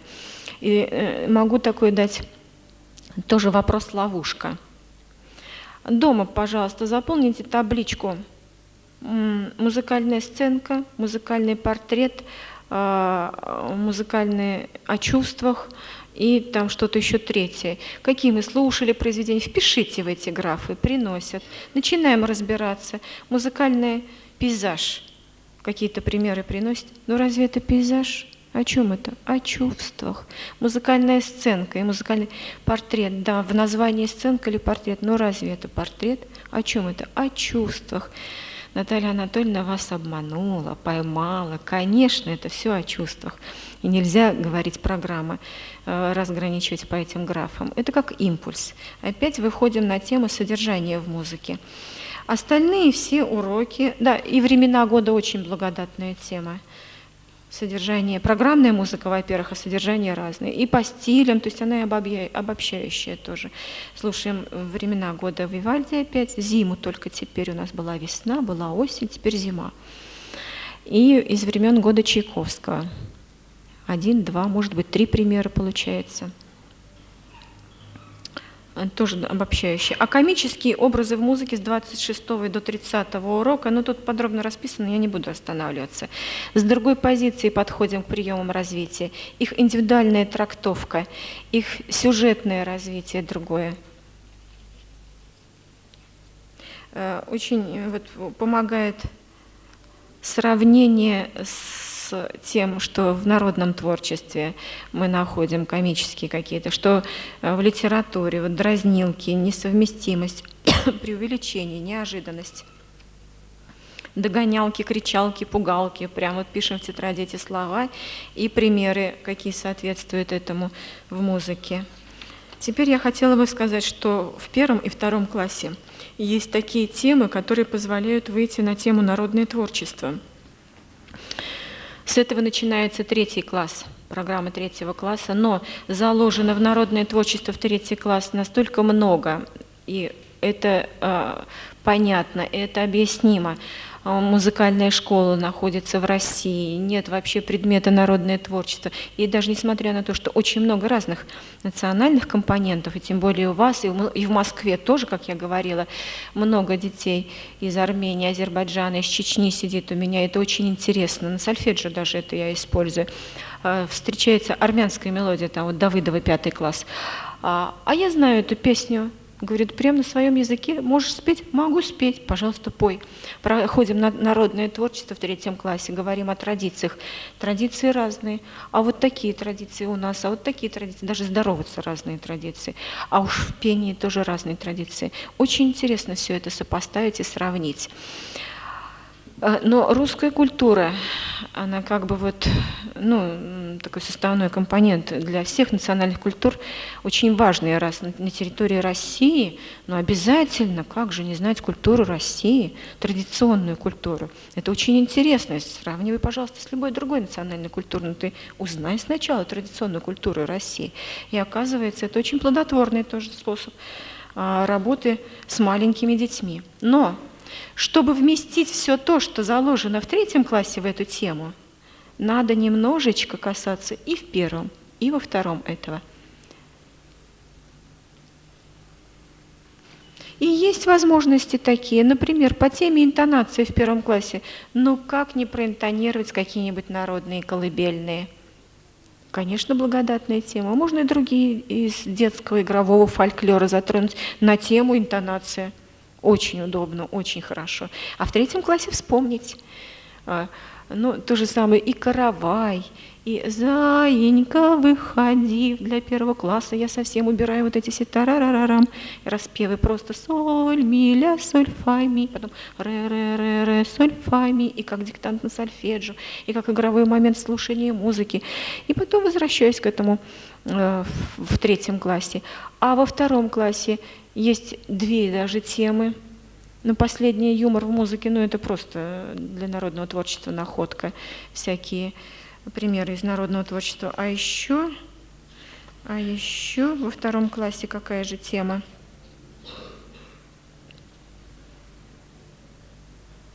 Ну, наверное, вот, как это называется,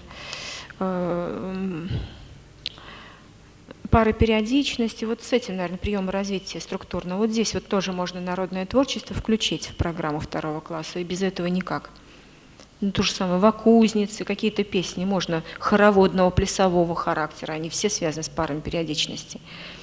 Так вот, народное творчество в третьем классе и вообще программа третьего класса имеет два варианта. Основной вариант, по нему 9 часов на народное творчество отводится, и дополнительный вариант, на него отводится 14. В этом варианте на народное творчество 14 часов отводится, то есть фактически полгода. По-хорошему, народное творчество надо проходить целый год, поскольку для того, чтобы традиционную культуру понять, и с нею надо прожить, и прожить целый год, поскольку она связана с календарным кругом движения обрядов. Вся традиционная культура – это обряды. Вся музыкальная культура встроена вот в систему обрядов. И вне обрядов рассматривать, ну, просто это будет бесполезно иногда. Это все выпадает, опять распадается на единичные структуры. А нужно, чтобы была более законченная целостная картина. Поэтому по-хорошему-то надо было бы прожить целый год. И так и есть в некоторых программах. Есть такой предмет по выбору, и народное творчество стоит в третьем классе как предмет по выбору. И есть программа Зинаиды Кирилловны Яковлевой и вторую фамилию сейчас не вспомню. Методический кабинет выпускал, и сейчас это научный методический центр переиздает программы для третьего класса по народному творчеству и хрестоматия. Вот такие же небольшие брошюры.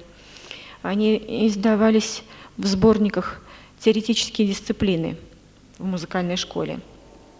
Где-то в 95-м или в 98-м году. Но сейчас они переиздаются. По народному творчеству я тут привожу очень много разной литературы, но мне понравилась, например, система Новицкая. Она работает в общеобразовательной школе, и для школы общеобразовательной создала свою систему и свой предмет «Введение в народоведение». Называется этот предмет. И все ее учебники так и называются. Есть методические для учителей, есть для детей. Симпатичные сборники, там и пословицы, и поговорки, и там вот все, что связано с годовым календарным кругом.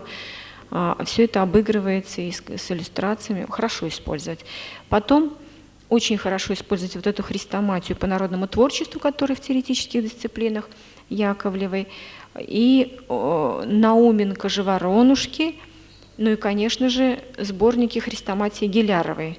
Она сейчас завкафедрой, по-моему, в консерватории народного творчества. Все это я привожу в пример. Мало того, я сталкивалась с людьми, которые вот, ну, просто очень увлечены народным творчеством и пробуют разные программы. Вот такой есть Игорь Викторович Демидов. Он режиссер по профессии, закончил Петербургский институт культуры и с точки зрения режиссера подошел к проблеме народного творчества. У него неизданная, но есть защищенная программа для общеобразовательных школ.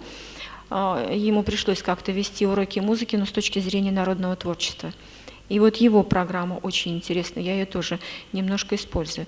Ну, без календарного круга не обойтись здесь, и поэтому в пособии для третьего класса целый разворот и нарисован календарный круг. Вообще это очень распространенное явление, но вот в этом календарном круге соединяется все, и культура земледельческая, и культура христианская, и просто государственные какие-то праздники. Это правильно, все должны быть встроены, потому что это годовой круг жизни, духовной жизни народа. И вот по этому кругу мы стараемся с ребятами прожить. Начинаем с осенних праздников, с нового учебного года. Первый праздник вписываем в круг, новый учебный год с 1 сентября. По церковному календарю 14 сентября. Новолетие. Вот постоянно эти аналогии и идут. Здесь вот называется так, а вот в этой культуре называется так. А если ребенок мне скажет, что у нас Новый год летом в Якутии, да, празднуют в традиционной культуре, мы внесем в этот календарный круг. Это только будет уже традиционная культура якутского народа. И это тоже очень интересно, свои там уже какие-то обрядовые моменты. Но хочу обратить внимание, да, конечно, вот христианская культура – это особый разговор, без нее не обойтись здесь. И многие композиторы, изучаем музыку которых, они тоже связаны с этой культурой, западной и русские, конечно же. У Мусорского «Ангел вопияши», у Чайковского «Литургии», у Глинки и Херувимская написаны, и Ектеньи, то есть это был закрытый материал, сейчас это все открывается. У Римского-Корского выходит сборник по церковному пению, в Патриархии этот сборник выходит, уж я не говорю о других композиторах, которые просто занимались. И, значит, но хочу такую мысль акцентировать. Если мы занимаемся культовой музыкой, если мы занимаемся обрядовой музыкой, то я обращаю внимание детей не на языческую сторону искусства и культуры, а на то, как народ апоэтизирует. Вот в народном творчестве языческое мировоззрение, оно присутствует, но оно не главное. А главное то, как воспринимает мир народ. Он апоэтизирует все силы природы, это важно. Он апоэтизирует все события, происходящие в годовом круге и так далее. Поэтому, чтобы понять, почувствовать, осознать, полюбить, надо прожить. Но максимум, что мы можем сделать на слушании музыки, полгода прожить. Можно разбить, допустим, 1/4 в первой половине года, чтобы подойти к Рождеству и к празднику солнечного календаря. И вторую половину года тоже народное творчество вернуться, и там, значит, все весенние циклы, весь летний цикл попробовать прожить. Можно сделать это сразу. Но тогда весенний и летний цикл мы будем проживать осенью и зимой. Ну, может быть, это важно с одной стороны, но не важно с другой стороны. И обязательно народное творчество связано с творчеством композиторским. И очень это опять удобно. Стержневая тема у нас есть. На весь 3 класс я говорила, какая. Цепляемся за самые маленькие формы пока что. Это песня. И из нее выводим тип интонации, жанровые, идут уже темы и форма. И все это связано одной линией развития интонационной. Как это практически? Вот на первом же уроке, когда мы с детьми ведем речь о том, каковы особенности народного творчества, разные совершенно традиции, а что объединяет? Объединяет солнышко, оно греет всех и светит для всех. А солнышко это что? Это круг. Встали в круг. Надо нарисовать круг кончиками своей ботиночек нарисовали. И смотрим в круг. Светло, как солнышко светит, мы друг другу улыбаемся, друг к другу с уважением относимся. А что за чертой? Само слово черта, а там тьма. Свет и тьма.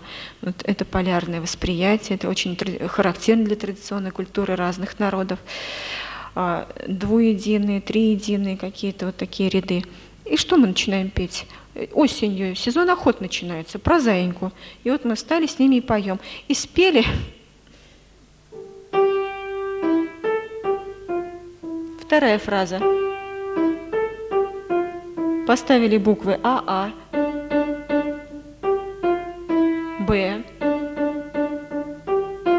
Б. Вот во 2 класс уже актуализируются. Не просто мы там проходили все эти структуры периодические, а они, оказывается, живут и актуальны в любом примере, и в песнях и современных, и так далее. Дальше. Каравай, конечно, кто у нас именинник? Сноб, хлеб всему голова и так далее и тому подобное. А в каравае где тоника? А тоника сначала одна, потом другая, они мне говорят. Мы подводим их к тому, что периодическая структура внутри куплета, внутри строфы. Первое, что важно. Модальная техника – это второе, что важно. Модальная не говорю. Переменный лад, переменная тоника. И дальше все это потом всегда под нашим прицелом. слухового анализа, у нас же слушание музыки, но мы с ними играем, им это так нравится на каждом уроке. А будем сегодня играть? Конечно. Итак, ну и с позиции музлитературы тоже. Не только получается знание песен, но осознание природы народного творчества в практическом восприятии, повторение мотивов, фраз с изменениями, какой прием развития и так далее. Второй урок – это уже народный календарь и куплетная или строфическая форма. Ну и тут же, конечно, строфическая форма – это период. Период зазвучит слово во второй половине года 3 класса, но может уже сейчас с кем-то я произношу. Уроки 3-4, обычаи и традиции зимних праздников, рассказ о детском празднике Коляда, и не только о детском вообще. Вот то, что связано с традиционной культурой, это Коляда и Рождество Христово, это уже православная культура. Много приходится рассказывать, но и много поем, и много разыгрываем. И сею, вею, повиваю, это и с Новым годом поздравляю. И леда, коляда, как ходила коляда, укол Ивана во двора, и Ивана в двор на 7 столбах. Рисуем, вот это да, вот это двор. На 8 верстах. Ничего себе дворик хороший. Около этого двора вся шелковая трава. Ни одного сорняка нет, говорю, да? Да. На каждой травинке по жемчужинке. Ой, как хорошо живет этот хозяин. Зачем мы все это поем? А мы ему это желаем. И вот мы разбираем. Любая традиционная колядка начинается либо с поиска коляды, либо сразу же мы ее нашли и желаем самого всякого добра хозяину. Мы их величаем. Мы сравниваем хозяюшка, как оладейка в меду, а дедушки, как пчелушки. И с солнышком, и с месяцем, и со звездочками сравниваем, и желаем им всякого двора, чтобы уродилась рожь и пшеница, и закрома были полные, а в конце... Ой, мороз, мороз, мороз, не велит долго стоять, велит скорее подавать. Там пятачок. Открывай сундучок, подавай пятачок. Пятачок мало, давай кусок сала мало. И пошло, и поехало. А это традиционное мышление, а это и развитие интеллектуальное. Потому что вот этот ряд, когда цепляется одно за другое, попробуй его запомни, это развитие логического мышления. И таких песен огромное количество. Как, допустим, купил там курочку, купил уточку, купил овечку, купил гусочку, купил еще чего-то и так далее и тому подобное. И дети крестьянские, они были образованы в результате того, что знали такие песни гораздо лучше городских. Посмотрите на звездное небо. Сколько вы звезд можете назвать? Ну, 1, 2, 3. А деревенские дети в те времена знали все звездное небо. То, что с этим связана была их жизнь и так далее. Вот какие-то такие аналогии тоже можно проводить. Ну и опять-таки мы анализируем эти песни, их структуру, тональность, тонику, характер этих фраз. 7-8 урок – весенний-летний цикл праздников. И, конечно же, заклички, и, конечно же, хороводы. А хоровод – это народный театр. Это уже сценическое действие. Разного типа хороводы, змейкой, как им интересно вот это все поводить. С первого же урока мы с ними начинаем. Вью,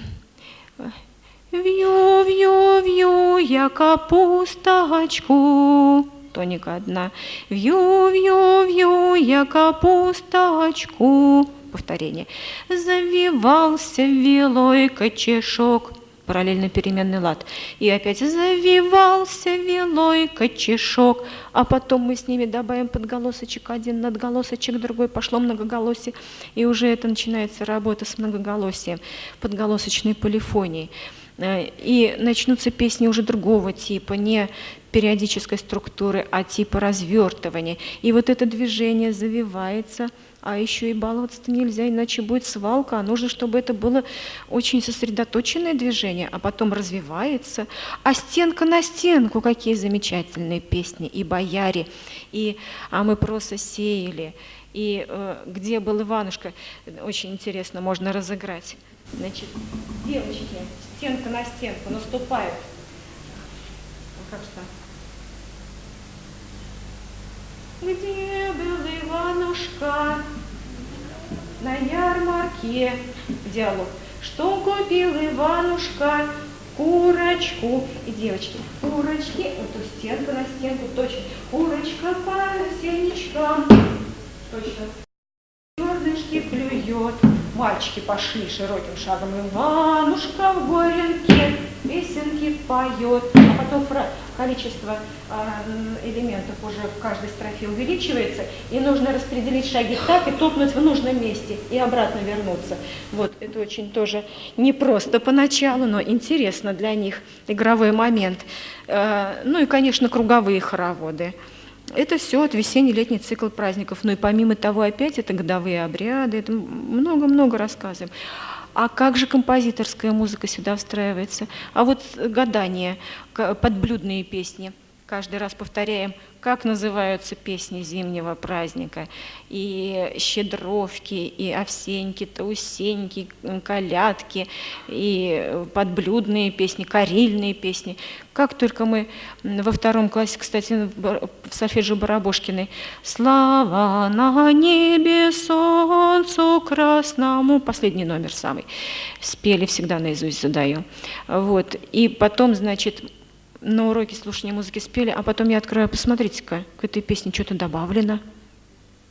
Аккорды добавлены. Кто это? Николай Андреевич Римский-Корсаков. Да, вот уж он много песен знал, любил, собирал. А что же, зачем он добавил? Может, что-то изменится? Они подпевают, я подыгрываю. Конечно, изменилось. По-другому зазвучала песня, вот так-то, так-то и вот так-то. Ну и так далее. Мы потом слушаем обязательно обработки песен разных композиторов, и Лядова, и Масленицу из оперы «Снегурочка», и там целый сюжет разворачивается, интонационно это все слушаем. И потом пригодится к протяжным песням, к плачам, как-то веселенько тебя встречать, провожать. К протяжным вспоминаем, может быть, даже и к плачам как-то это относится. Ну, былина – это особая тема. И потом она пойдет как эпические жанры. Уже я более подробно не буду разбирать. Уроки 12-13 просто в целом посмотрим. Городская песня и канты. По-другому зазвучало. Это уже не крестьянская песня. И рассматриваем, как зазвучало. Потом пробуем что-то с ними делать. Понятие марши и понятие о маршевости. Тут уже пошли трехчастные, двухчастные формы. Тут другой тип развития, другой тематизм. Сами все рассказывают. Что такое марш, какие признаки марша, а как, вот почему мы думаем, что это детский марш и так далее. И сказочный марш. Тип высказывания меняется. От типа высказывания меняется жанр. И вот соединение разных типов высказывания, речитативные в похоронном марше. А какой тип высказывания и что характерно для комических жанров? А там пластика движения, другой тип высказывания. А в сказочных, а в героических маршах, а там фанфарная интонация.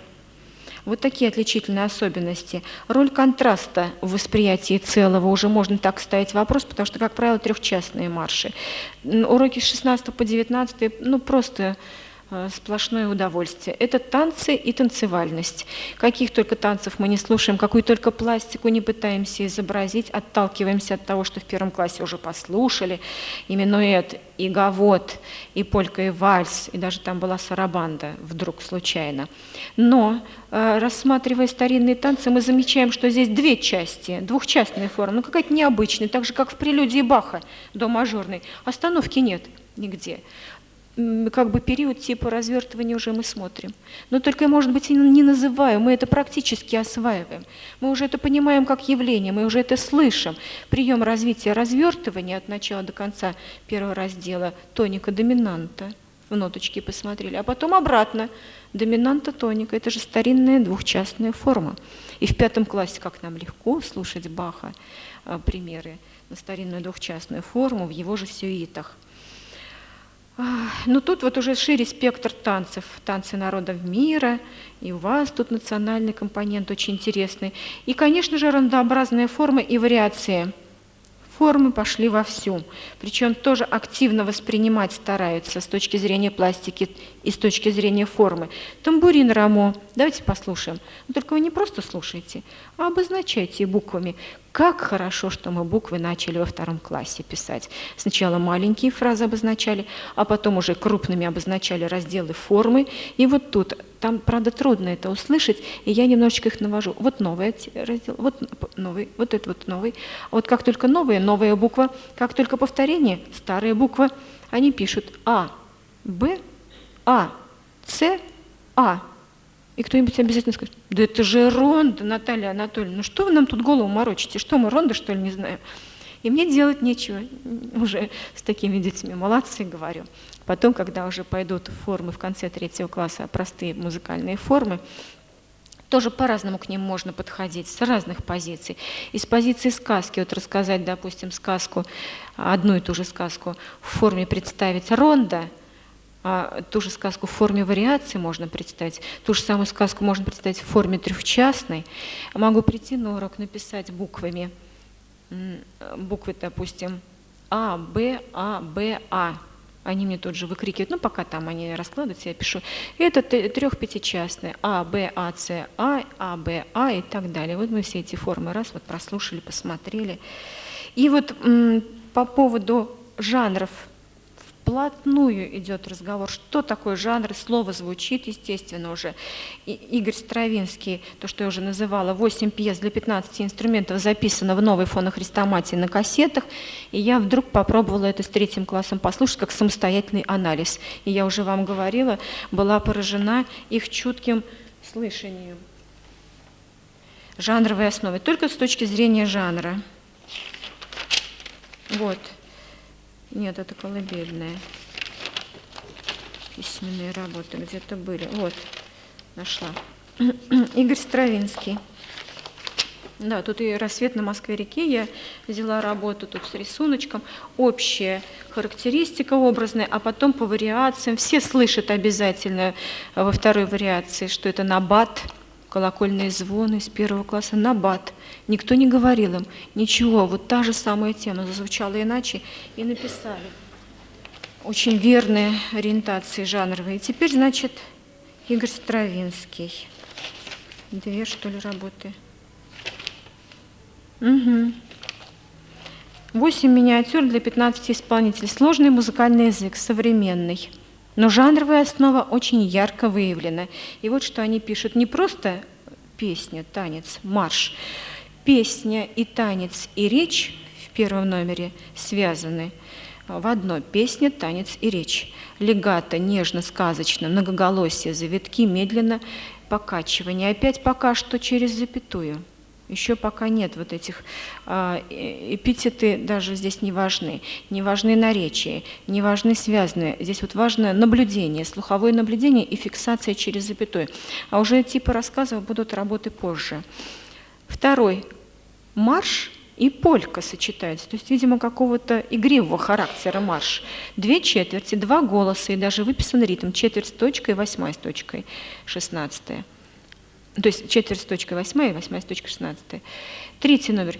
Песня и речь протяжная, не просто песня, а протяжная. И плач чуть-чуть. Мажор-минор меняется. 4 номер. Звукоизобразительность, сигнал, дудочка, квартовые, квинтовые, игра.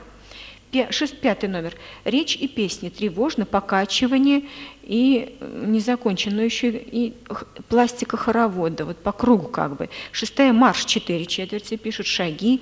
7 песня, плач. Вот не просто песня важно, а то, что это вот конкретизируется. Покачивание на секундах и терциях. Грустно, скрипка, минор. И 8 там танго было, они еще танго, ну, мы не слушали. Ну, как интересно вот они могли. Я им сказала, можете не писать про 8, но можете написать. Сигнал, действительно есть. Танец, тревога, минор, 4 четверти, перебивки в ритме, видимо, синкопирование, аккорды, и даже синкопы написали. Вот. И, значит, это очень большая тема. Игровых моментов очень много может быть. Я им признаки танцев словесно описываю, они говорят, что за танец. Ставлю незнакомые произведения, признаки говорят, там размер, пластика и так далее, интонации, и определяем, к какому танцу это ближе. Кроссворды, викторины, ну, то есть много можно всего придумать. Но и здесь же соотношение образов, потому что это трехчастная или двухчастная форма, и вот то, что было в начале, актуализируем. Ну и пошли трехчастные формы, тут уже я не буду подробно останавливаться, только вот то, что не записано в методичке, буду говорить. Ставим поисковые задачи, что не ожидаем, а что ожидаем, почему.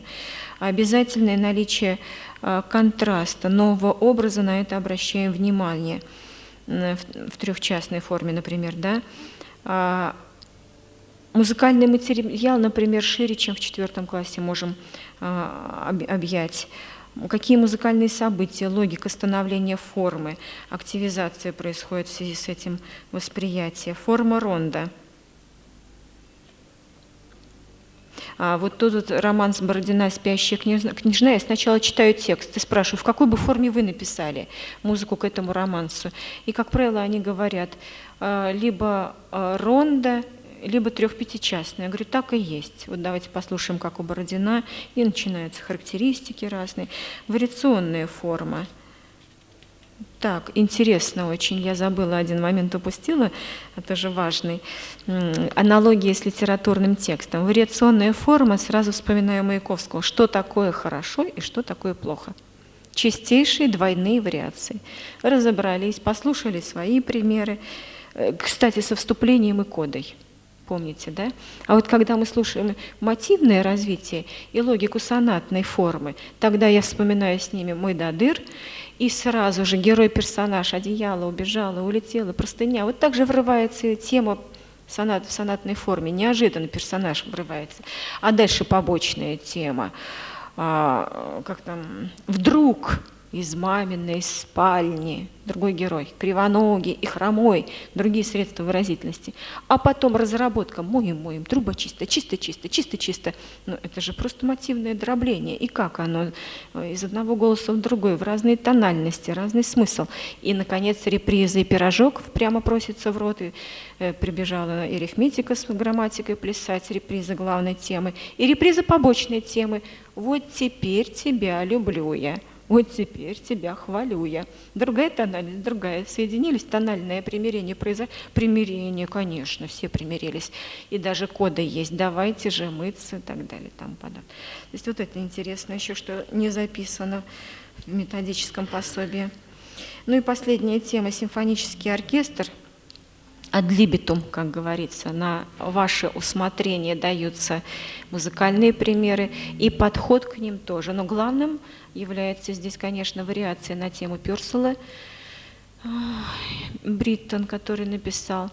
Тема сама дает массу всяких воспоминаний, это же вот связано со старинным танцем сама тема, с каким танцем, а как она звучит, что привносит Бриттон, а фуга, опять-таки, приемы полифонического развития, но настолько это хорошо в 3 классе получается, что дальше некуда. И, наконец, вот та письменная работа, про которую я говорила, обобщающего плана, по колыбельной. Лядова. Значит, очень коротко вот здесь вот написано. Нет, это «Рассвет на Москве-реке». Вот здесь вот сейчас посмотрим. Колыбельная. Я послушала, сразу ребенок пишет, я название не давала, она сразу пишет, я послушала колыбельную.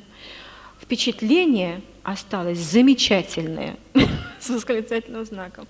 В теме главное покачивание, поэтому похоже на колыбельное. Развивается сначала так, изменился аккомпанемент, потом начала мелодия меняться, потом и сопровождение опять изменилось. А мелодия стала выше, сопровождение опять изменилось, и все затихает, затихло и исчезло. Вот логика интонационного развития. И с точки зрения интонации, я считаю, что это форма вариаций. В 3 классе ребенок услышал, что это форма вариаций, которая сложнее всего, как и сонатная, воспринимается на слух. Уверена только, правда, на 50%, что это форма вариации. Очень смешная девочка. Потому что формула, она пишет АБА с точки зрения логики динамического развития, но не с точки зрения схемы или структуры, потому что здесь, конечно, А1, А2. Но оправдана вот эта форма, потому что Ну, я дочитаю, потом скажу, почему. Характер темы такой, такой, такой. Характер развития было спокойно, тихо, стало громче, красивее, по-другому изменилось. И вот еще одна работа. Я думаю, что произведение Лядова называется «Колыбельное», потому что в основном вся пьеса состоит из покачиваний, из терций, очень плавное, спокойное движение. Очень похоже на песню. Немного, вот опять от интонации к жанрам, к обобщению, немного плачуще. Скрипка делает пьесу светлее, и непонятно, мажор или минор. Переменность ладовая, услышал ребенок. И то, и другое. Мне кажется, что это двухчастная форма или два куплета. Оправдано с точки зрения логики эмоционального движения, динамического движения. Почему? Скажу. Очень красиво развивается, идет к концу фраз. Развитие есть плавное развертывание. Ну, это удивительно, то, что ребенок услышал. Во второй теме, куплете, более грустно. Похоже на молитву, на мольбу. Опять через жанр обобщает. Тема плавная, грустная, но светлая. Такое впечатление в основном создают скрипки. В конце аккорд прозвучал далеко. Итак, у детей уже навыки слухового наблюдения, не анализа, а вот именно наблюдения к концу третьего класса достаточно хорошо развиты. Навыки обобщения через жанр, через интонацию налицо. Ощущение формы очень своеобразное и, на мой взгляд, именно такое, которое мы с вами должны развивать. Не схему важно услышать, а важно услышать логику динамического эмоционального развития. Есть вступление, если вы помните, вот в этой колыбельной Лядова. Первый куплет звучит действительно мягко, как колыбельная, а второй почти границы нет между ними. И многие дети написали А1. Вот, с изменениями. Вариантно-строфическая форма. Я выбрала неожиданно сама для себя самый сложный для восприятия формы такой пример, ну, если говорить про детей того возраста. Вариантно-строфическая форма. Итак, первый куплет и второй почти связаны по форме. Границы почти нет. А1 многие дети написали. А вот перед третьей строфой звучит опять тематизм вступления, и третий куплет совершенно тематизм звучит иначе, в высоком регистре, как-то очень прозрачно, далеко, уходяще. И они обозначили это буквой «Б». На мой взгляд, это очень чуткое восприятие и грамотный подход. Я не знаю, согласитесь вы со мной или нет. Хотя с точки зрения формы, структуры, надо было написать минус, зачеркнуть. Я этого не сделала. И возвращаюсь, опять поставила, конечно, 5 с плюсом за такие работы. Возвращаюсь, что я хотела сказать? К тому, что детские работы надо читать по-особому. Важно не что написано, а что стоит за тем, что написано. Расшифровать. Что хотел сказать ребенок? Это особый разговор, тема особого вообще работы. Ну а теперь как мы переходим, за 5 минут постараюсь это вам сказать, к музыкальной литературе. Раньше, в принципе, я предлагала такой вариант. Конечно же, после 3 лет слушания музыки надо обобщить жанровый аспект и форму. Это можно сделать с помощью программы Евгении Борисовны Лисянской «Второй год обучения по жанрным формам». Единственное, что я туда вносила, некоторую историческую хронологическую такую последовательность. Если идет инструментальный жанр, то вот в хронологии выстраивала, да, вот опять от танцевальных, от сюит, к концертному жанру, сонатной форме, к симфонии. Вот такое немножечко направление брала. Можно обобщать полгода, а вторую половину года начинать уже зарубежную музыку, но не с Баха и не с крупных форм. С Баха можно, но с малых форм полифонических. Далее, какие еще варианты были? Надежда Александровна Сорокина занималась очень подробно тембрами. И это тоже очень удобный вариант. Что писали для клавесина? Вот в эпоху Возрождения, барокко, и пошли. Дошли до каких-то, да? Что писали для органа? Интонационное и жанровое наполнение. И дошли до XX века. с помощью этого инструмента, что писали для скрипки, концертные и так далее жанры. Да? Это тоже путь, и тоже на полгода. Но сейчас все-таки я сформулировала программу для 4 класса таким образом. Пока что это я вам открываю секрет работы методического кабинета. Я буквально только один раз прочитала вот этот свой вариант, выстроена уже система, вот то, что мы с вами говорили. Если есть система, храм, да, это уже хорошо, и надо подбирать уже ключики методические. Наш заведующий одобрил, ему очень понравилась эта концепция. Но пока рабочее название – интонационно-жанровое направление в изучении музыкальной литературы. Интонационное жанровое. И по-другому – традиции и их звучание. Или еще традиции и современность. И теперь, значит, как это выглядит. Очень бегло. Сейчас, где начала переписывать только. Первая половина года – восприятие вокальной музыки. Нет, в целом восприятие музыки с точки зрения интонационно-жанровой природы, а первое полугодие – интонационно-жанровые истоки русской и западноевропейской вокальной музыки. Интонационно-жанровые истоки русской и западноевропейской вокальной музыки.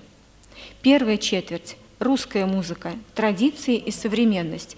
2 часа – традиции эпических жанров, эпическая интонация, мелодекламация, речевые интонации, распев, объективный отстраненный характер или тон высказывания, зависимость построения от стихотворных строк, модальная техника, особенности метроритма. Кажется, что это очень все сложно для 4 класса. Мы начинаем с очень простого и легкого материала. Я оставлю им послушать, например, Глинку, первую песню Баяна, и обращаюсь к их воспоминаниям. На что похоже? И тут начинается. На что похоже? На былины. А почему? Потому-то, потому. А давайте вспомним. Открыли в 3 классе былину. Тактовых черточек нет. Развитие такое-то. Модальная техника, уже слово произношу, отталкиваясь от переменной тоники и так далее. Повторили былины, дальше послушали и Римского-Корсакова. Как бы была у меня золота казна. А почему? А потому что вступление к Садко звучало, колыбельная Волховой звучала. Можем послушать. Это тоже былинный сказ. Приемы такие-то, характер и так далее. И тут же можем обратиться к Прокофьеву, к Александру Невскому, к кантате целиком.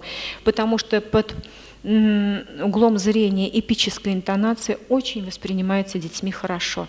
И драматургия эпическая, оказывается, выводится. И почему? Песня слушаем, сама былина, сказание. Крестоносцы в Пскове. Былина – это не только рассказ, но это и картины жизни, это сопоставление крупных сил. И какие силы? Такие. Какие средства в изображении сил зла, а сил света? Дальше «Ледовое побоище» не слушаем 11 минут, конечно, но повторяем. А вот «Вставайте, люди русские» вводим тему колоколов.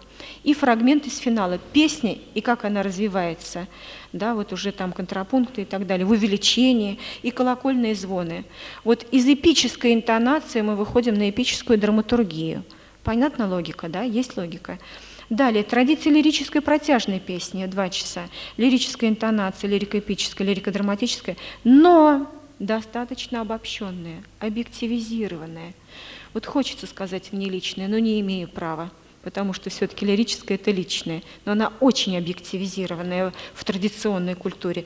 Распевный стиль, свободная метрика, особенности лада под нашим прицелом, да, вот под нашим вариантный способ развития интонации, период типа развертывания и его выразительные особенности. Из чего начинаем? Свиридов «Весна и осень». А вспоминаем еще и вступление к Хованщине. Это протяжная песня. Слушаем Римского-Корсакова «Лель, земляничка, ягодка». А вступление и хоры и Снегурочки в 3 классе звучали. Слушаем хор поселян Бородина. Это все методисты очень одобрили. И дальше останавливаемся очень подробно, ведь еще одна из моих важных целей – музыку 20 века как можно больше насыщать современным, пока имею возможность. И вот эту картину вытягивать, интонационные, жанровые, идет, дошло до 20 века, дошло. И сюда включаем крупный цикл Георгий Свиридов, «Курские песни». В фонохрестоматии на кассетах полностью этот цикл есть. Богатейший совершенно материал. Детьми воспринимается на ура. И все они там сами слышат, и все они сами видят, и молодецкие, и протяжные, и интонации. А вот эти вот фактурные интересные соотношения, а тембровые, а гармонические, они в нотах видят секундовые звучания и соотношения секунды. Ну, необыкновенно интересный материал для детей. И на 2 часа как раз все это растягивается, все это успеваем. Ну и теперь не так подробно, а в принципе, как выстроено дальше. Далее идут традиции камерно-вокального музицирования, и вот здесь вот как бы проходит граница. Традиции протяжной песни обрываются, потому что усиливается субъективное «я» в композиторском творчестве, этого иначе и быть не может. Вот. Лирическая интонация, собственно говоря, отсюда и начинается. Это подчеркивают многие. Вячеслав Вячеславович Медушевский еще говорил, конечно, музыка Средневековья – это молитва и в русском, и в западном искусстве. Это совершенно объективная эпическая интонация и подход. А вот как только композиторское творчество началось, тут усиливается субъективное «я», личное «я». И у нас то же самое происходит в традиции камерно-вокального музицирования. Вспоминаем канты, городские песни, романсы и вокальная лирика русских композиторов. На балладе останавливаемся. Разнообразие форм, лирическая эпическая интонация в русской музыке. Что интересно для нас, какие мы делаем такие зацепочки. Алябьев «Соловей», Варламов «Красный сарафан», Глинка «Ночной смотр», можно Мусорского с куклой, и Свиридова на стихи Бернса, романсы или на стихи Пушкина можно. Хотелось бы Гаврилина, но сложный материал. Вот из всяких русских тетрадей, времен сложные, для 4 класса пока нет. Но Свиридова можно. 1 час традиции духовной музыки в русской музыке 19-20 веков. Псалмодии этого не было еще никогда. Гласовые распевы, знаменный распев, система записи. Крюковая, знаменная, интересно детям. Песнопение церковных служб, их современное звучание. Конечно же, можно было из увертюры Чайковского 1812 год, но это лучше позже, в 6 класс. А вот римского-курского увертюра «Светлый праздник», пожалуйста, фрагмент «Пасхальные напевы» звучат. Вспоминаем Чайковского в церкви, 6 класс. Это вот то, что звучит. «Царю небесный, утешителю души истины, это 6 глаз, церковный напев. И еще мы можем 4 глаз с детьми осознать, потому что это Богородица, Дева, радуйся.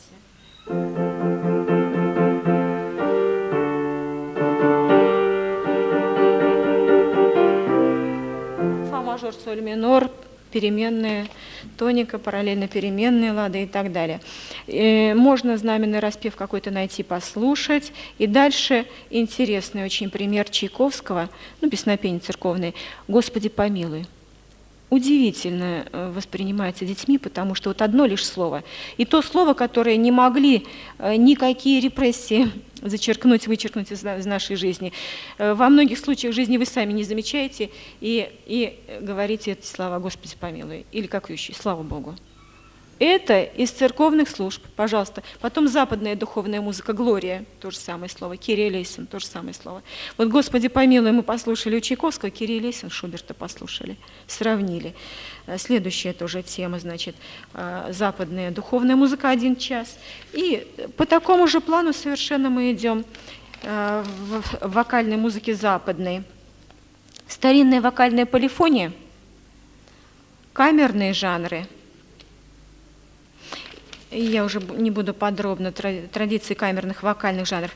И дальше начинается синтез, интонационно-жанровые истоки или корни инструментальной музыки. Например, синтез моторного движения и речевых интонаций – это токкато. А токкатность 20 века – то же самое, моторное движение, речевые интонации. Дальше. Традиции вокальной полифонии, старинной вокальной полифонии – это полифоническая музыка и европейская, и русская. Далее, синтез вокального и пластики движения – это старинные сюиты, старинные танцы. А от старинных танцевальных сюит можно перейти к программной музыке, вне интонации, связанные с внемузыкальными ассоциациями, то, что я говорила. И уже программная музыка, и здесь же можно до конца времена года, Чайковского, картинки с выставки, еще больше синтеза, сонатно-симфонический цикл. Понятно, что имеется в виду, да? Синтетическое начало в чем соединяется отношение к движению. Вообще симфония на Западе и раньше, и сейчас до сих пор называли так: части. Первое движение, не первая часть, а первое движение, второе движение, третье движение, четвертое движение. И истоки интенционные. Речевая основа театрального героя, да, протяжные интонации. Ну, истоки интонационные, это все понятно. И самый синтетический жанр — опера, в конце концов. То есть из интонации выстраивается весь жанр. Вот такова логика развития наших с вами музыкальных тем в 4 классе. Может быть, удастся выстроить сквозь призму такого взгляда и весь 5, и 6, и 7 класс. Пока вот как единицы отдельные мы все рассматриваем в монографическом, а может быть, можно концентрический метод будет применить и далее. Я благодарю вас за такое терпение большое, что вы выдерживаете монологи огромные. Я надеюсь, что пригодится, и все пойдет на пользу, во благо. Вообще даже и самое отрицательные явления можно при желании во благо обратить. И самый отрицательный опыт можно обратить во благо. И надеюсь, что не зря и не случайно мы с вами встречались все эти 3 дня. И желаю вам успехов.